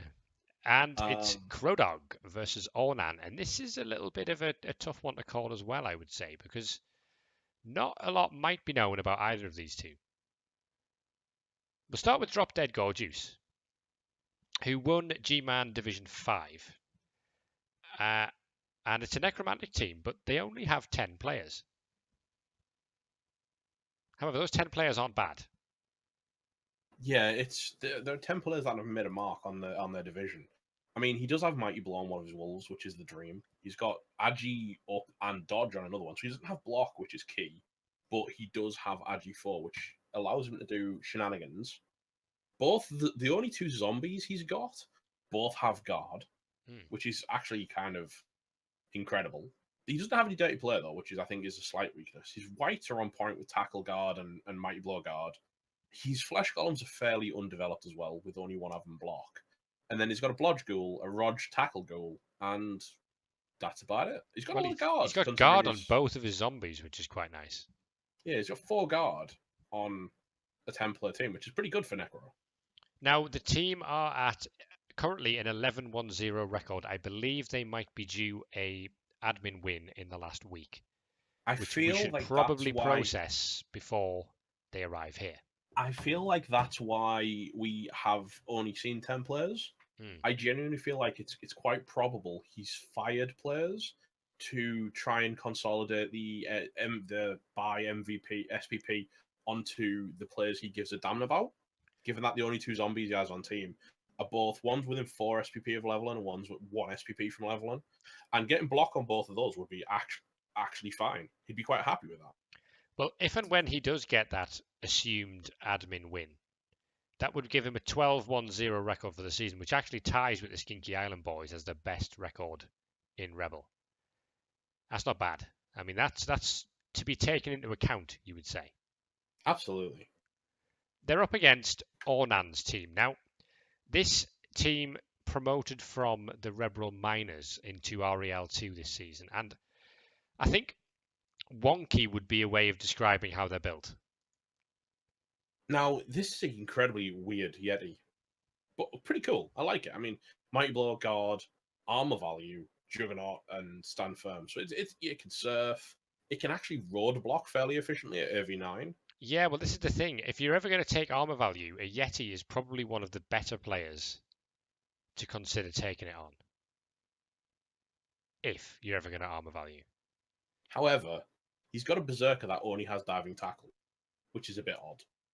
He does. My attention is drawn to the lineman with tackle, plus strength, shadowing, and frenzy. I feel like that's come from the Chaos Cup. Sorry, Arnon, but did he use our bot to level it up? Well, it's interesting. I've seen it do work. If it stood next to a dodge piece and can continue following it with shadowing, that is actually going to cause a problem. But you say that, but we've all seen what happens when you're movement 6 and have shadowing. You're laughed at because you're a Dark Elf assassin. I don't know. I mean, if that thing stood next to a ghoul, you at least have to consider what might happen if you try to dodge away. Yeah, true. I gotta say, I mean, I don't necessarily rate shadowing on a move 6 player, and as much as you might think I'm taking the mick, I genuinely, Dark Elf assassins aren't exactly known for their incredible utility, right? No, they are generally considered to be bad players. But this Norse team are built more for Agi-based stuff than Killy-based stuff. Yeah, they are. 2 diving tackle. We've got a blodge step runner. We've got a movement. Well, that's a lineman. I think this is actually a build your own runner. This lineman. I think this is like a DIY kit where he's built his own runner. At first glance, I thought it was a runner. Because it's a runner, but it's a lineman. Because it had block and dauntless and move 7. Yeah, it's so bizarre. It has kickoff return, but it's a lineman. Whatever. It's like fine. he looked at the box and there was some runners, and he says, "No, I don't like how the runners look. I'm going to make my own runner out of these bits." These runners have silly wings on their helmet. Let's not do that. So, yeah, -9 is a lineman who is. So he's actually got 3 runners. No, he's got 2 runners on the team because he's only got 1 runner. Well, why hire another one when you've built one? It's a very good point. It is a very good point. So there you go. He's due a level on this lineman at the bottom, 759. Who do we think is going to win this one? I think this one's not as easy to call, but I think given the amount of inducements coming through and the fact that there's still more SPP to drop on Drop Dead Gorgeous, and we don't know where it's going, but it's always going to be going on a play he gives a damn about because of removing the excess players. I genuinely want to give this over to the Necromantic by a little bit of a whistle. I've also gone for Drop Dead Gorgeous to win this one. Narrowly, but enough. If only because you could maybe consider trying to get some of the claw on the Yeti if it ends up exposed. Lumi? I think I'll go for the New York Norse then to win this. Ooh.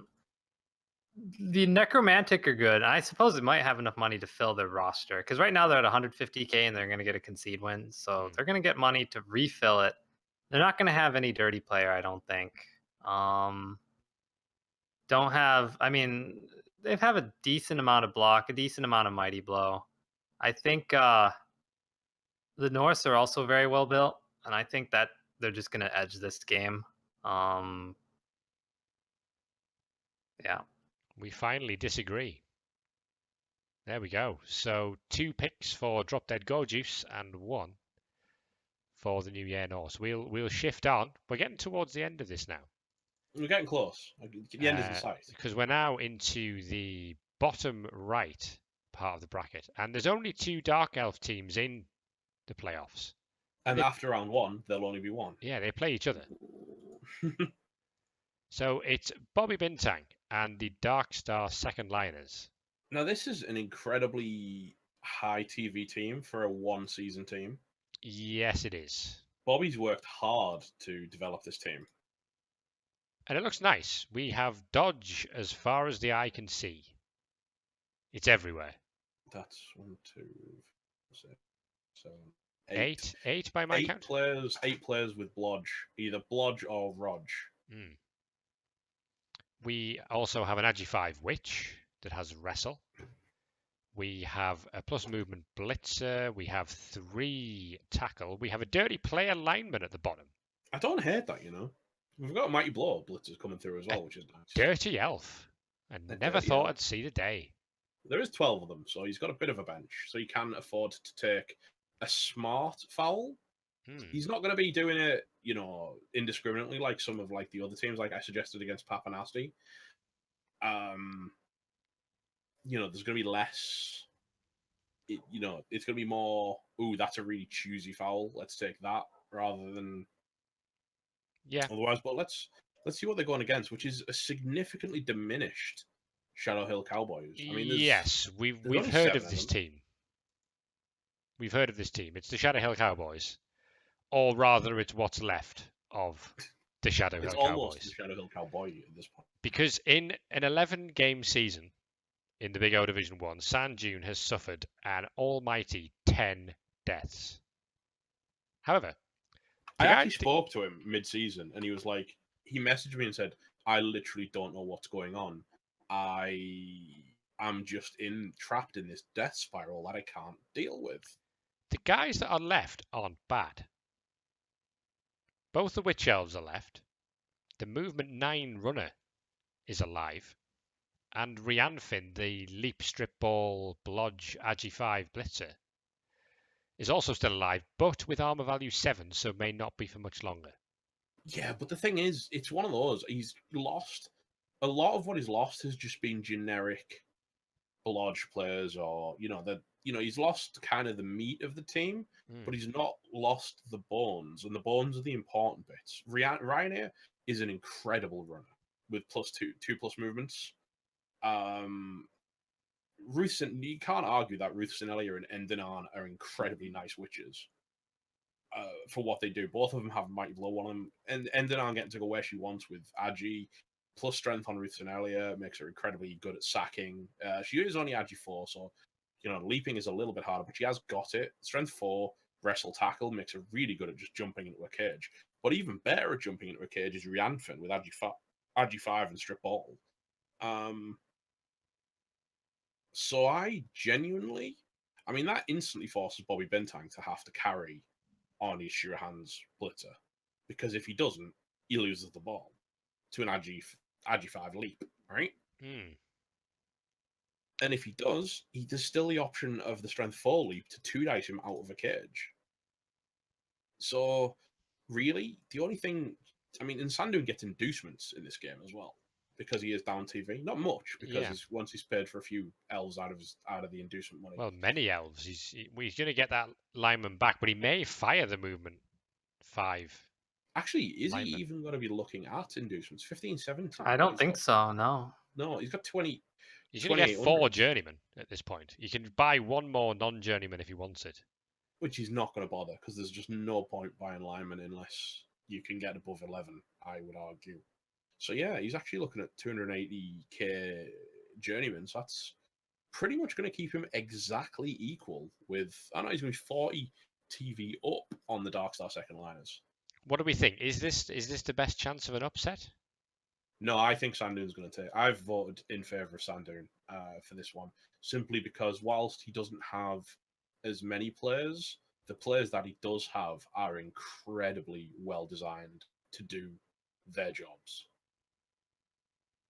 You know, they're very well, you know, look at those witches, man. Look at that runner. Look at Rianfin. These players are all about, this is my job and I will do it. And I think it's a bit like looking at Lumi's team versus Caleb's. The Shadow Hill Cowboys just have more developed tools. Lumi, what's your thoughts?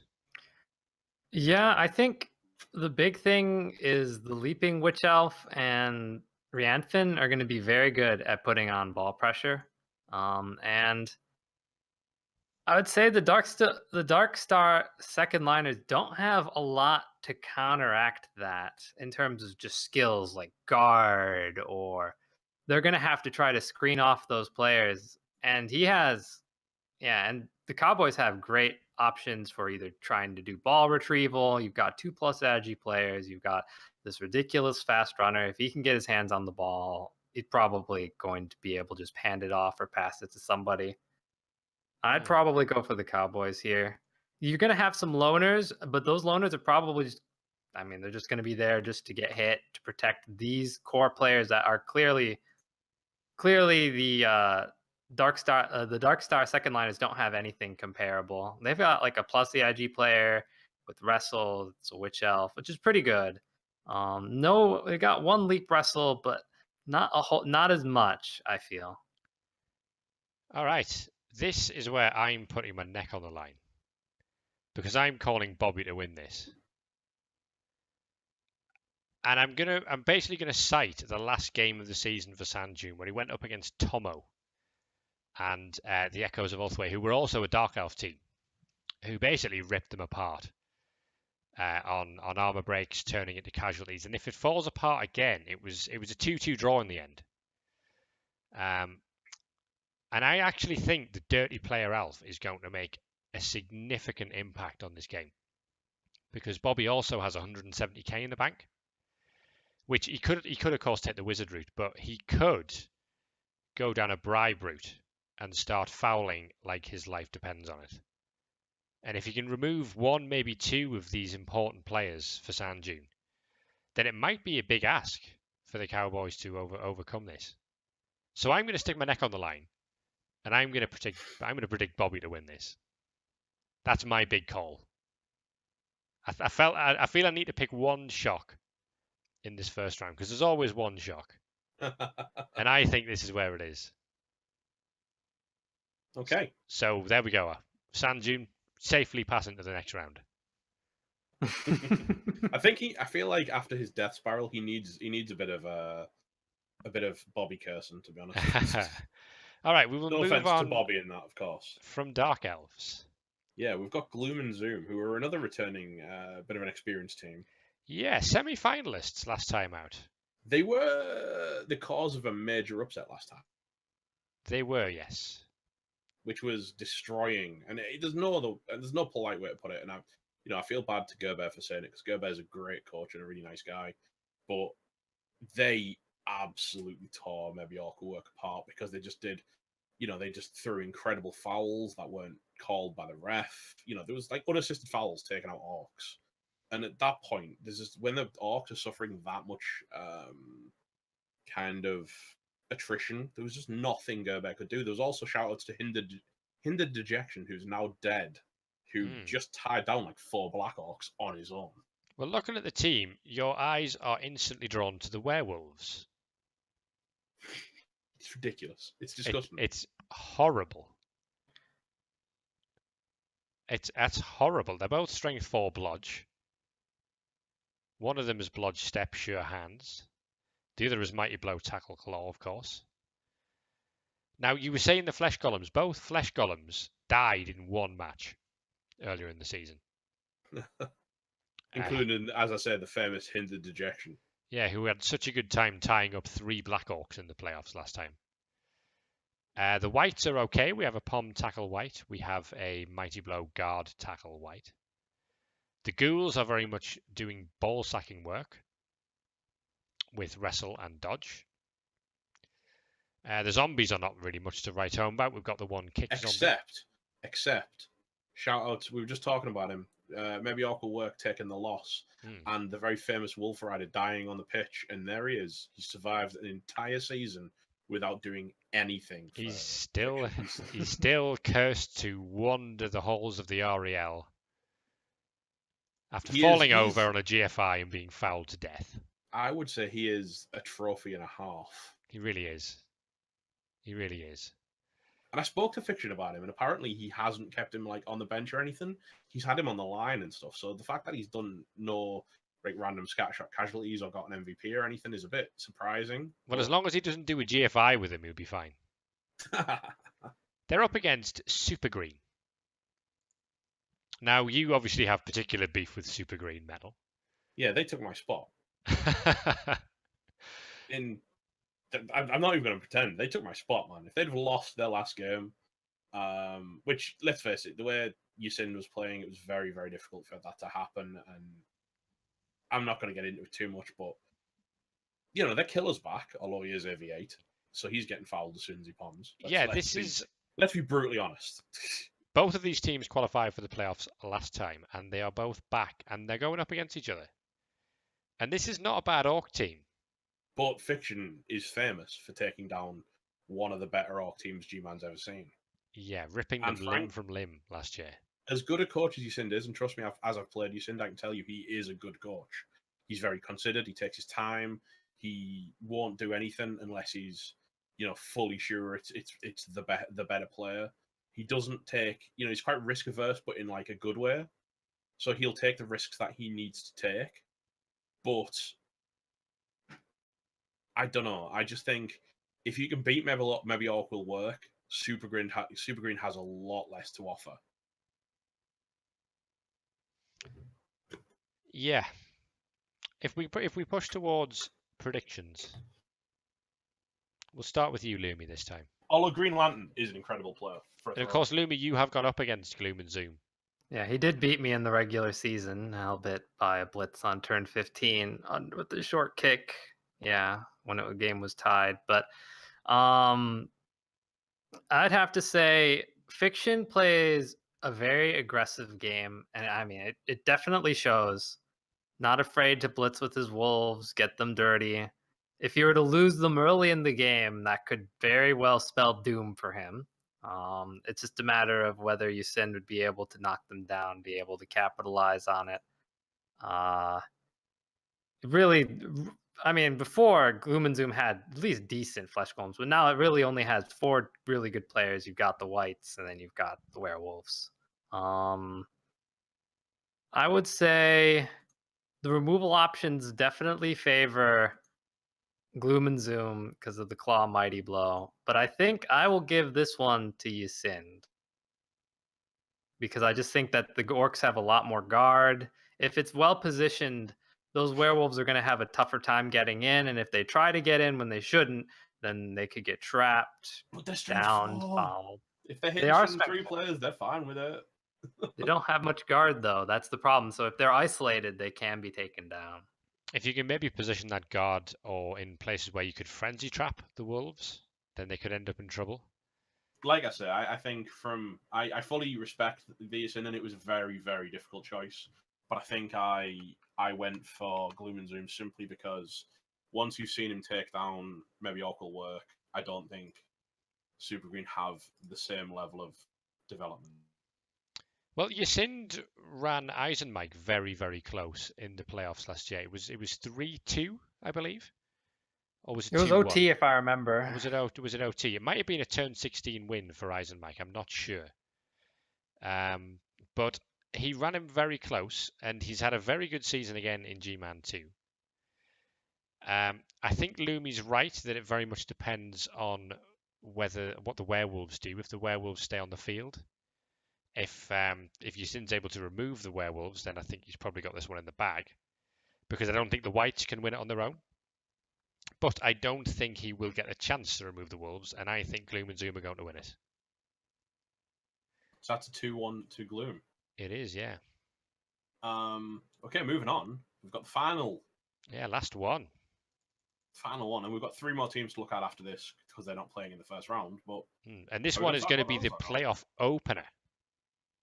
At 5 o'clock GMT/UTC tomorrow, 1700. It's going to be Dwarfs versus Skaven. 7 hours, 6 hours from now. 7 hours from now. Anyway. Yeah, Dwarves. A big Dwarf team. Really, really, really, really, really stacked Dwarves.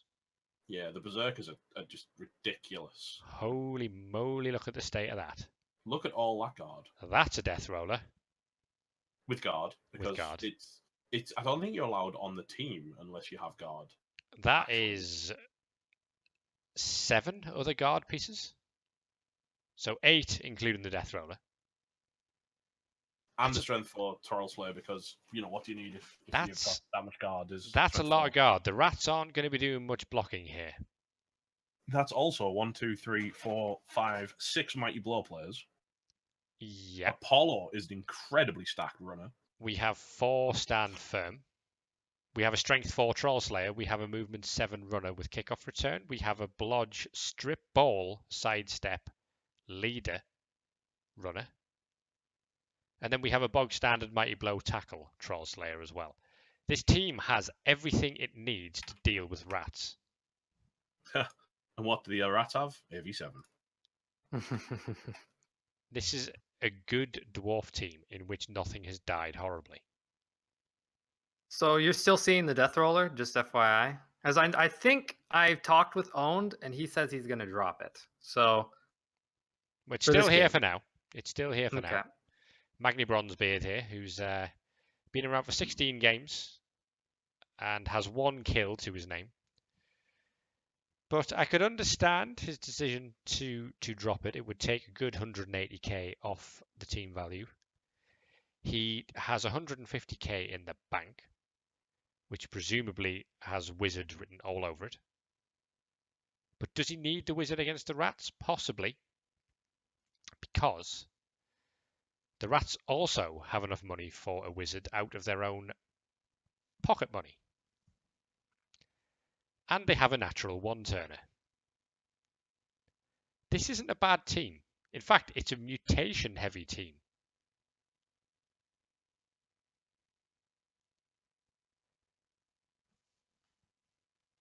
We have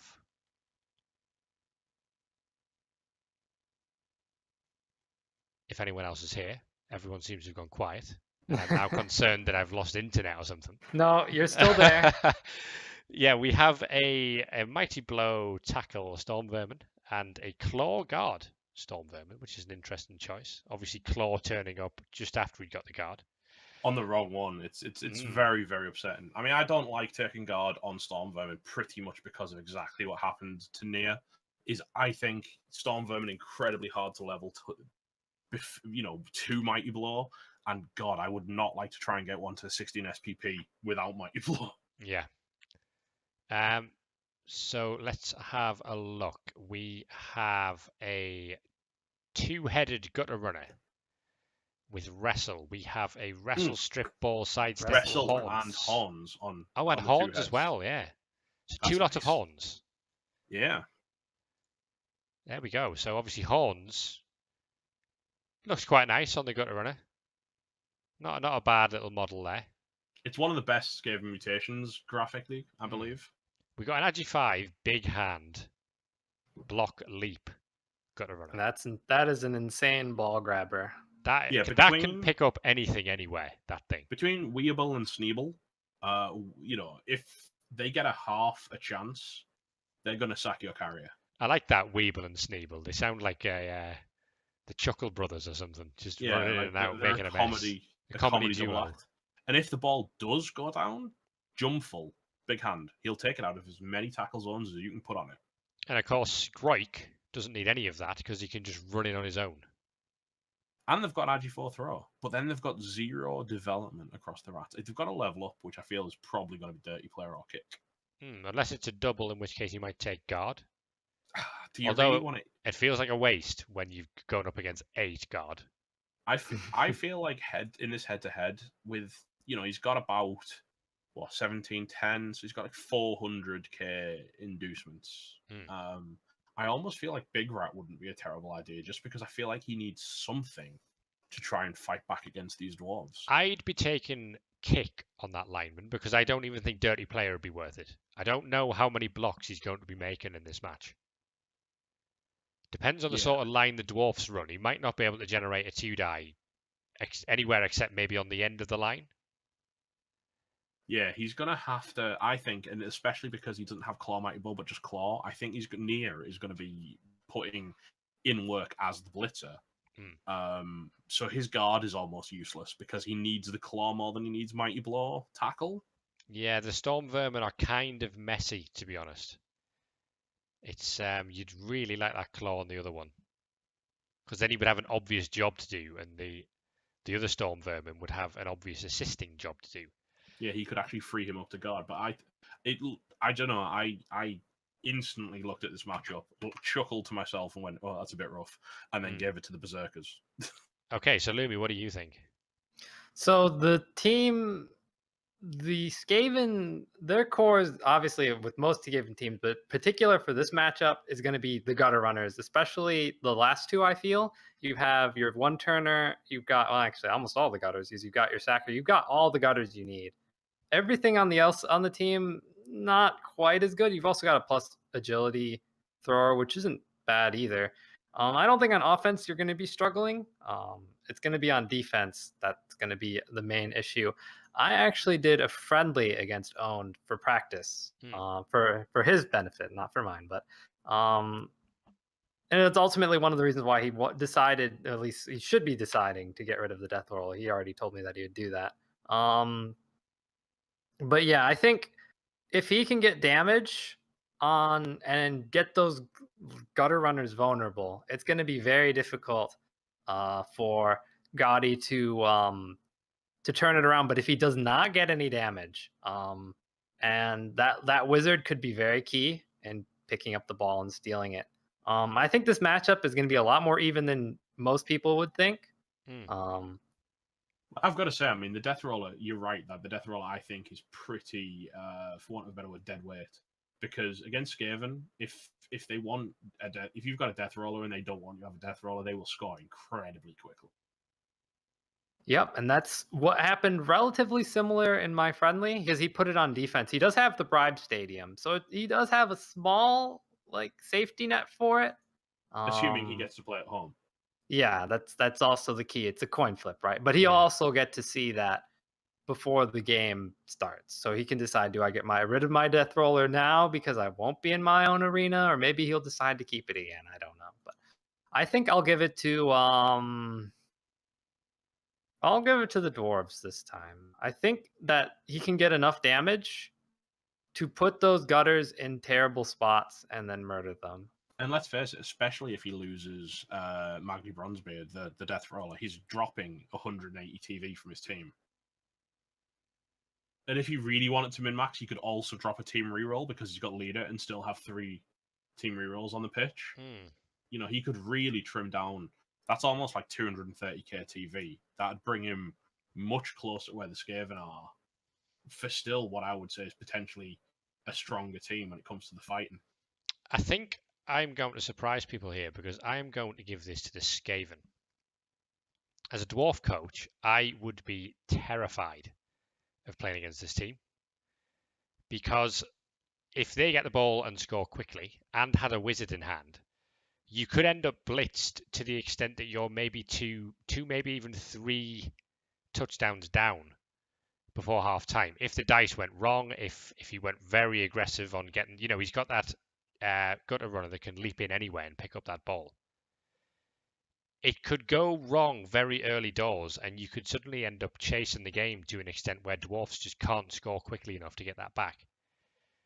And I am going to give this one to Gowdy. But the problem Gowdy has is if he plays that game and something goes wrong for Gowdy, he's just probably given up hits on all or most of his gutter runners, which is then pretty much almost guaranteed to go to owned. Yeah, it is, but it depends which way it goes. I would be nervous playing this Skaven team, even with a dwarf team as stacked as that, because the potential for serious shenanigans is there. And does he have enough players to keep the one turner on the bench? He has 7, 8, 9, 10, 11, 12 players. So he does have enough to theoretically leave Skrike on the bench at the start of the game. Yeah, if he does hire one drive, I would be willing to bet after one drive he'll be on the pitch for the rest of the game. He may also bring someone like Big Rat in to give him another player on the bench. It depends. Obviously, if all of the Skaven armor breaks early doors, then the game's up and the dwarfs are going to win. But I could see this going wrong, and a couple of deep kicks where the Skaven are able to leg it down the field and get in between the dwarfs, and it could get messy. So there we go. We're going to disagree on that last one as well. So I think before we wrap up, should we take a look at the bye week teams? Yeah, we should. I feel. So sure. I'll do that from here. We'll start with the Astrorks, who won the big Oh, and apparently I And have caps lock on. I'm really pleased of seeing Astrox taking the win here. You know, they've a lot of people said, you know, Walkathon was maybe a bit nuts re-rolling out of a very successful high elf team to go to the big O, but he kind of had to put his money where his mouth was when it came to actually rolling down there. And he didn't have the world's best season last season. His strategy was to load up with guard first on the Black Orcs, was it not? It was. And it's done him all right. He's got a very interesting blitzer, which is dive and tackle, stand firm. That's very annoying. That's almost in the Wolf Rider. Was it Wolf Rider? No, it was Knife Juggler, wasn't it? No, it was Wolf Rider. It was Wolf Rider. Diving, tackle, tackle, stand firm. Agi 4, I think he was. It had Blodge as well. Yeah, and he was Blodge as well. He was a mess to deal with. Yeah, I mean, he doesn't obviously have that because he's only got the one, but he's got, you know, guard, down tackle, stand firm. He has took a movement bust. Kepler has also took a movement bust, the Orc. So they're not the fastest Orc team. He There's does a niggle have a on his movement 6 killer. Agi 4 thrower, That's which true. is useful. Yeah, you're right, very there's a niggle on his killer. He has a troll as well. And a a bloblin, if you like. Blodge, step, diving, tackle. Yeah, for a good mark. That's pretty terrifying, actually. That's gonna do things. You're not chucking that goblin at things because that might die if you throw it. He's getting in there of his own accord. And Yeah, he's gonna run in there. Being a nuisance. Yeah, potentially you could move the troll up to pull him back out. You could, yeah. If things go wrong. Yeah, just get out of there, mate. Go over there. Will be interesting to see how they do. They're in the top right part of the bracket, which puts them in the region of Lumi and the New Year Norse and the Undeady Bears and those sort of teams. So you're going to be looking at the Pastry Pests and the Astrox as being the favourites to get through to the quarterfinals, semi-finals. Oh, I've got that matchup certainly penciled in. I also have that matchup in the calendar. So yeah, they would have to come through the Undeady Bears or the winner of the REL Division 6 friendly to get there. I think they've got the strength to do that. Mm-hmm. I think Walkathon's more than good enough. Yeah, Walkathon is to win that game. Is a great coach. He may have been absent from the playoff picture of the last season, I believe, but he was there the season before with the Astrox, if I remember correctly. Not with the Astrox because are they only 2 seasons? This is their second season, I'm pretty sure. Yeah. No, this is their third. Or third season? Yeah, maybe. Big O's been a thing for 3 seasons. Oh, has it really? Number of games suggests probably 3, yeah. They've played 40-something games, so you are correct. Okay, so I mean, it would be interesting to see. Would you fancy your chances of beating them, Lumi, if you came up against the Astrox in the quarterfinals?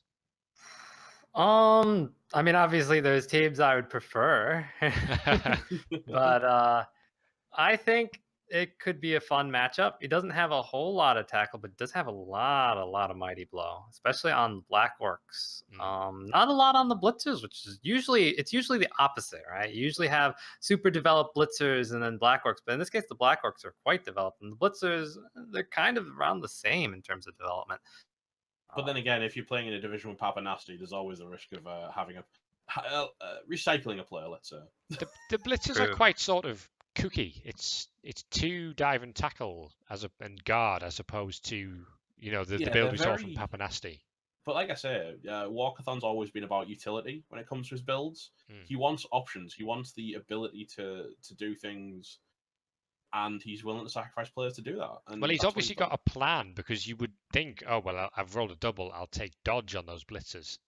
But he's specifically chosen dive and tackle twice, which is clearly something he wants to do with the team. Yeah, like I say, I think no matter what, if you do get that matchup, Lumi, you're going to have a fun game because Walkathon is a great guy to play. He's a lovely fella. I've had the pleasure of playing him a couple of times when he was still in G-Man. And yeah. So it's always going to be a fun game. All right, unless next. You get utterly punched off the pitch. We look at the Sage next. Oh, one of our returning champions. Indeed, yeah. So it's the /_ Slaanesh_Slaughterers, of which there are still 3 options of teams called the /_ Slaughterers. But it's this big scary one. very quickly last time. Yeah, they lost in the first round last time, which was the one match that really screwed up most of the bracket tournament that we were playing. Yeah, he's actually he's actually gone further this season than he has last season simply by qualifying for the Yeah, bye. now there's instantly I can see 5 claw on this team. All of And the Chaos Warriors have claw, mighty blow, And every single I was gonna say every single claw and is guard, backed up by mighty blow. and block. And he's got 1 tackle. He's got 1 pom. No, he's got 2 tackle. No, he's got 1 tackle on the Chaos Warriors. Oh yeah, okay. Then on the Beastmen, we have all sorts going on. We've got strength 4 frenzy stand firm. We've got strength 4 tackle, diving tackle, guard block. We've got the killer piece. We've got the claw, mighty blow, piling on, tackle, block. We have the ball carrier piece, which is sure hands, block, 2 heads, extra arms, and kickoff return. And then we have something a bit weird. I like this though. We have Just needs wrestle, to- tackle, leap. Just Now- needs to get very long legs and get those 3+ leaps. But it's worthy of note, he's actually taken leap because he had to take to get leap and very long legs. He had to take one then the other, and he figured take leap first in case of emergencies because very long legs is kind of pant on its own. Yeah. Well, Right. and leap is also a double, so you can't just pick and choose. You Yeah, generally that's- like, okay, I'm taking leap now. Yeah. So that'll be interesting when he gets. I imagine he'll be trying to score on Chloe as much as possible, so he can get that level to get the very long legs he's after. He has 1 dirty player as well and a couple of rookies. Yeah, but it's worthy of note. Like I say, it's the Sage. He's an incredible coach. It's also a very, very frightening team, both in terms of what utility it's got. Because I mean, look at Eidolon. If he wants to surf you, I mean, he's hitting you at strength 5. Oh, what were the stats for Eidolon? It was pretty, in terms of crowd surfs. This is a big team for crowd surfing. 10 crowd surfs inflicted with Eidolon. Although I haven't said that, it was 10. It was 12 for the season for Sage. The highest was 34 from Hummersep and the Rokomotive Git Stompers. Jesus. 34 crowd surfs. I mean, what were they doing? Were they all just? Was it like a trap? Were they hiding on the sideline? The and when their next opponents best came in, was they just wrapped around 18. them and shoved them out. The next best was 18 after that 34. So he had almost twice as many crowd surfs as any other team in REBBL. That deserves like almost a reward. That's crazy. Right. Anyway, back to the Sage. It's a very well designed team. It's had 38 wins. It's had 5 draws. It's had 4 defeats. The Kryptonite have been elves generally. That's true. Anything. Firstly, there was Pete's Orcs who beat him twice, but other than that, all of the dropped wins have come against really elves. To be honest. Yeah, and guess what he faces if he beats the winner of the Berserkers Ravenclaws? Well, it's Dwarf or Skaven first, and then it would likely be potentially elves, Dark Necro, elves, or orcs. Could be Sage versus Sand Dune. I have put that as my bracket is Sage versus Sand Dune, and I've put Sage to win that, to be honest, because it's the Sage, because he's actually got a full team, and because I kind of feel like Sand Dune's going to go look at that and go, "Oh my god, the Death Spiral's back." So again, Lumi, if you did get the semi-final and came up against this, how would you be feeling? I just lost you there for a sec. I was just saying, if you came up against this in the semi-finals, potentially, nervous? Oh yeah, definitely. After all, I've faced this team once before, and that game did not go well. And this team is certainly much more scary than it was back then. Yeah, you must have faced Sage when he won the thing with the team. Sage took out Lumi on his way to win. And now look at the state of this team. Well, I have these guys getting to the final. And facing them in the final, I have the team that we haven't looked at yet. Necronomics. Horny Cricket, who takes the bye week from REL1. And He's looking good, to be fair. It's a nice looking team. He had a weird season. I think he won his first 7 games. And then you're thinking, well, he's got this in the bag. He's miles clear. And then the wheels sort of fell off a bit. It's because he took some big losses. He ended up scrambling over the line tying with Motley on points, but being given the bye week, I think possibly due to a honeymoon. It was essentially they couldn't get their friendly in, and they Yeah. said, and it was Motley who said, "Well, look, hands in the air. I've been so busy, I was not able to get that game in before before you went around to get married. So you take it." And Motley was great about it, real gentleman about it. And so Honey's off getting married, and he'll be back after the bye to hopefully not be a bridesmaid. Well, firstly, congratulations on the marriage, of course. And presumably he won't be worrying too much about the state of the Necronomics while he's away. But look at that werewolf. Hate my hair is I can see why it says hate my hair. Hate everything about that werewolf. Yeah, everyone else will. Wow. I think he is, in terms of, he is the highest gaining SPP player in the league this season, I think. That's on 142. Isn't it In only two Yeah, seasons he wasn't old? even anywhere near that when the season started. He's He's- almost a legend. He's played 38 matches with that player. He's scored 7 touchdowns. He's inflicted 48 badly hurt or worse. 37 KOs. 5 kills. So he's averaging what, like 4 SPP a game? 5 crowd surfs. 3.5 SPP a game ish. He's made an interception. Yeah, he is top. He has gotten 63 SPP this season. Wow. Yeah, he's thrown 405 blocks in 38 matches with that player. So he's pretty good. He hasn't. He actually had a pass intercepted. I apologize. He didn't intercept one. He actually had one intercepted against him. So you would take him on your team. He's quite a good player. If fantasy Blood Bowl still existed, fantasy Rebel still existed, I think there'd be people beating down the door to get this guy. Well, what is on the horizon when LE drops is going to be a little. You remember the mixed teams we talked about?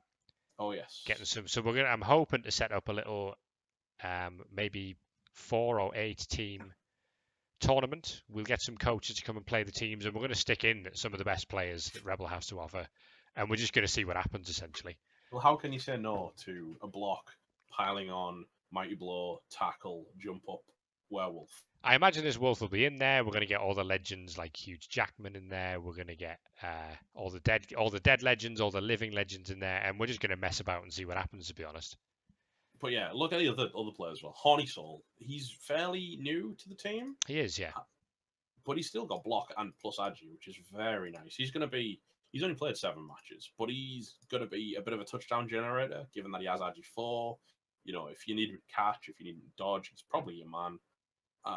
Then we've got Frank, who already has block, guard, and mighty blow, and has just grabbed the level.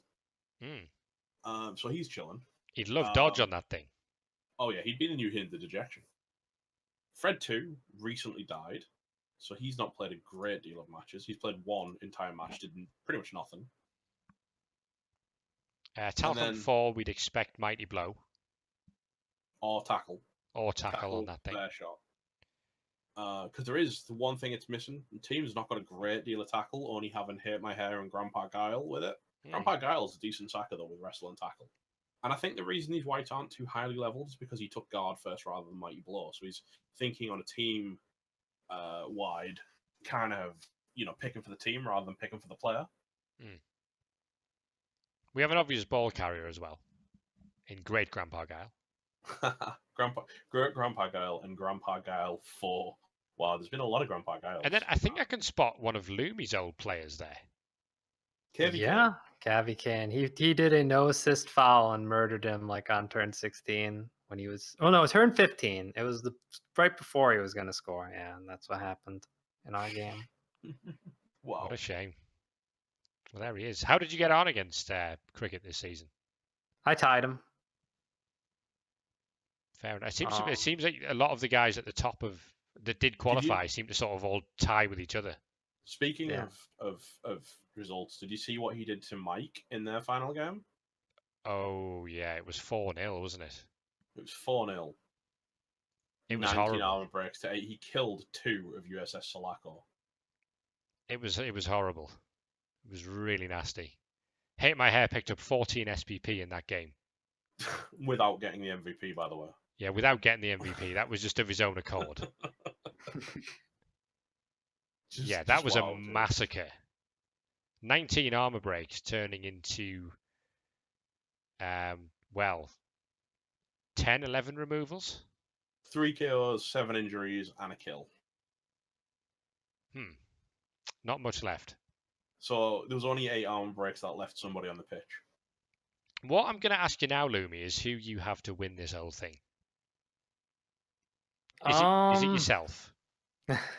Well, if I were to pick myself, yeah, but let me just do an exercise where I don't pick myself. I'd very much like to be the first person to two-peat, but I don't know if that'll happen. So, I mean, obviously, there's 29 other coaches, or 28 other coaches, 29 total that have a chance of winning it.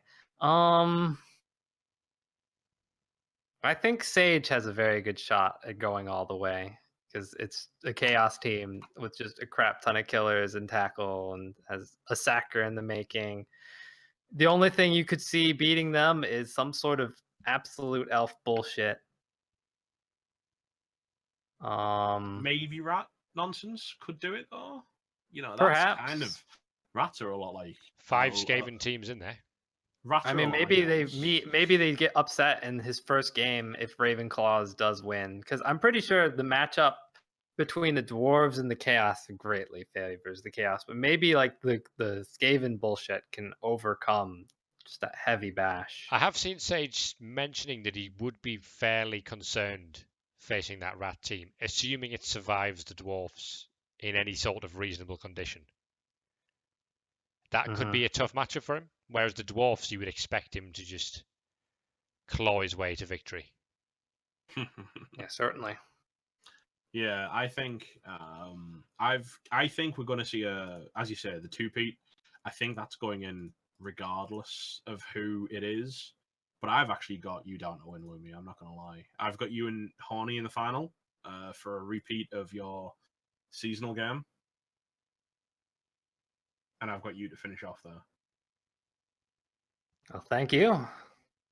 I am also going for a second-time champion.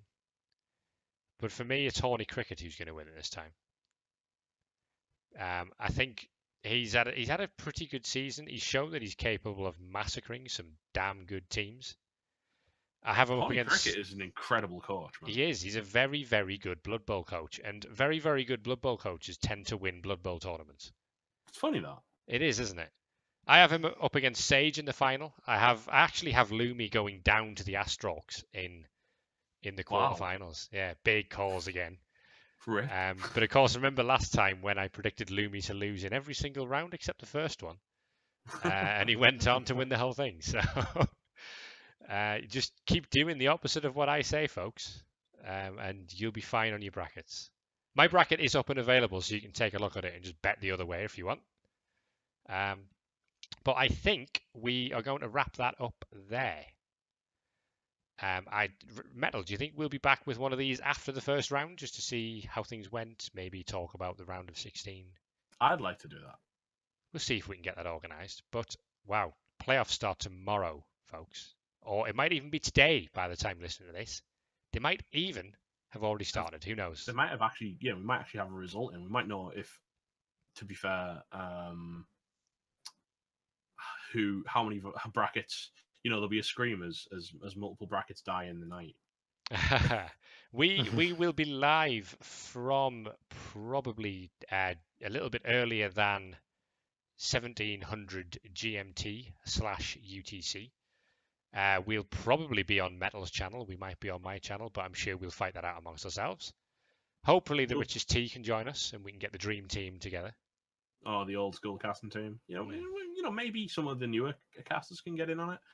This is it. We want people to get involved. Some of my favourite commentary actually from the season 5 was Lumi. You talking about Yeti to Parties match where he was considering passing the ball. That a lot of people seem to like that. That was so good. It was like because obviously I was editing the highlights together and whatnot, and there was a good 10-15 minute period of that where you were just screaming, "Don't throw the ball! Don't throw the ball!" I think the reason it was so popular was simply because Lumi, who is famous for having, you know, like I said, there's a lot of the REBBL contingent refer to Lumi as the robot. And you're famous for never losing your cool. And I think it's so popular because it's the first time anybody's actually seen you quite lose your cool at people. Right. Yeah. It was really, really, really very good. I So think also my game against I was also casting one of Eisenmike's game, and I also had apparently something similar happen. So yeah, we want to get as many people involved with casting as we can. I seem to be suddenly signed up for a hell of a lot of games, so I'm willing to defer at least some of those, just because you'll all be sick of hearing me soon. So yeah, we will wrap up this because we've gone on longer than 2 hours now, so we should probably let people get on with their days. And let me go to bed. Yeah, quite. So yeah, thanks very much, Lumi, for joining us for that. No problem. And good luck for the playoffs because you actually made it.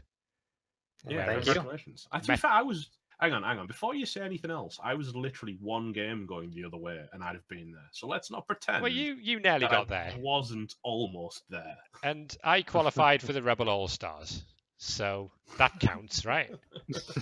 Yeah, let's not mention that everyone qualifies for the REBBL All Stars. Shush. You've seen the state of my team. There's not much of it left. Yeah, the bit that's left is quite fun, though. All right, guys. So we will wrap that up there and enjoy the playoffs, folks. It should be good. Yeah, stay classy, guys.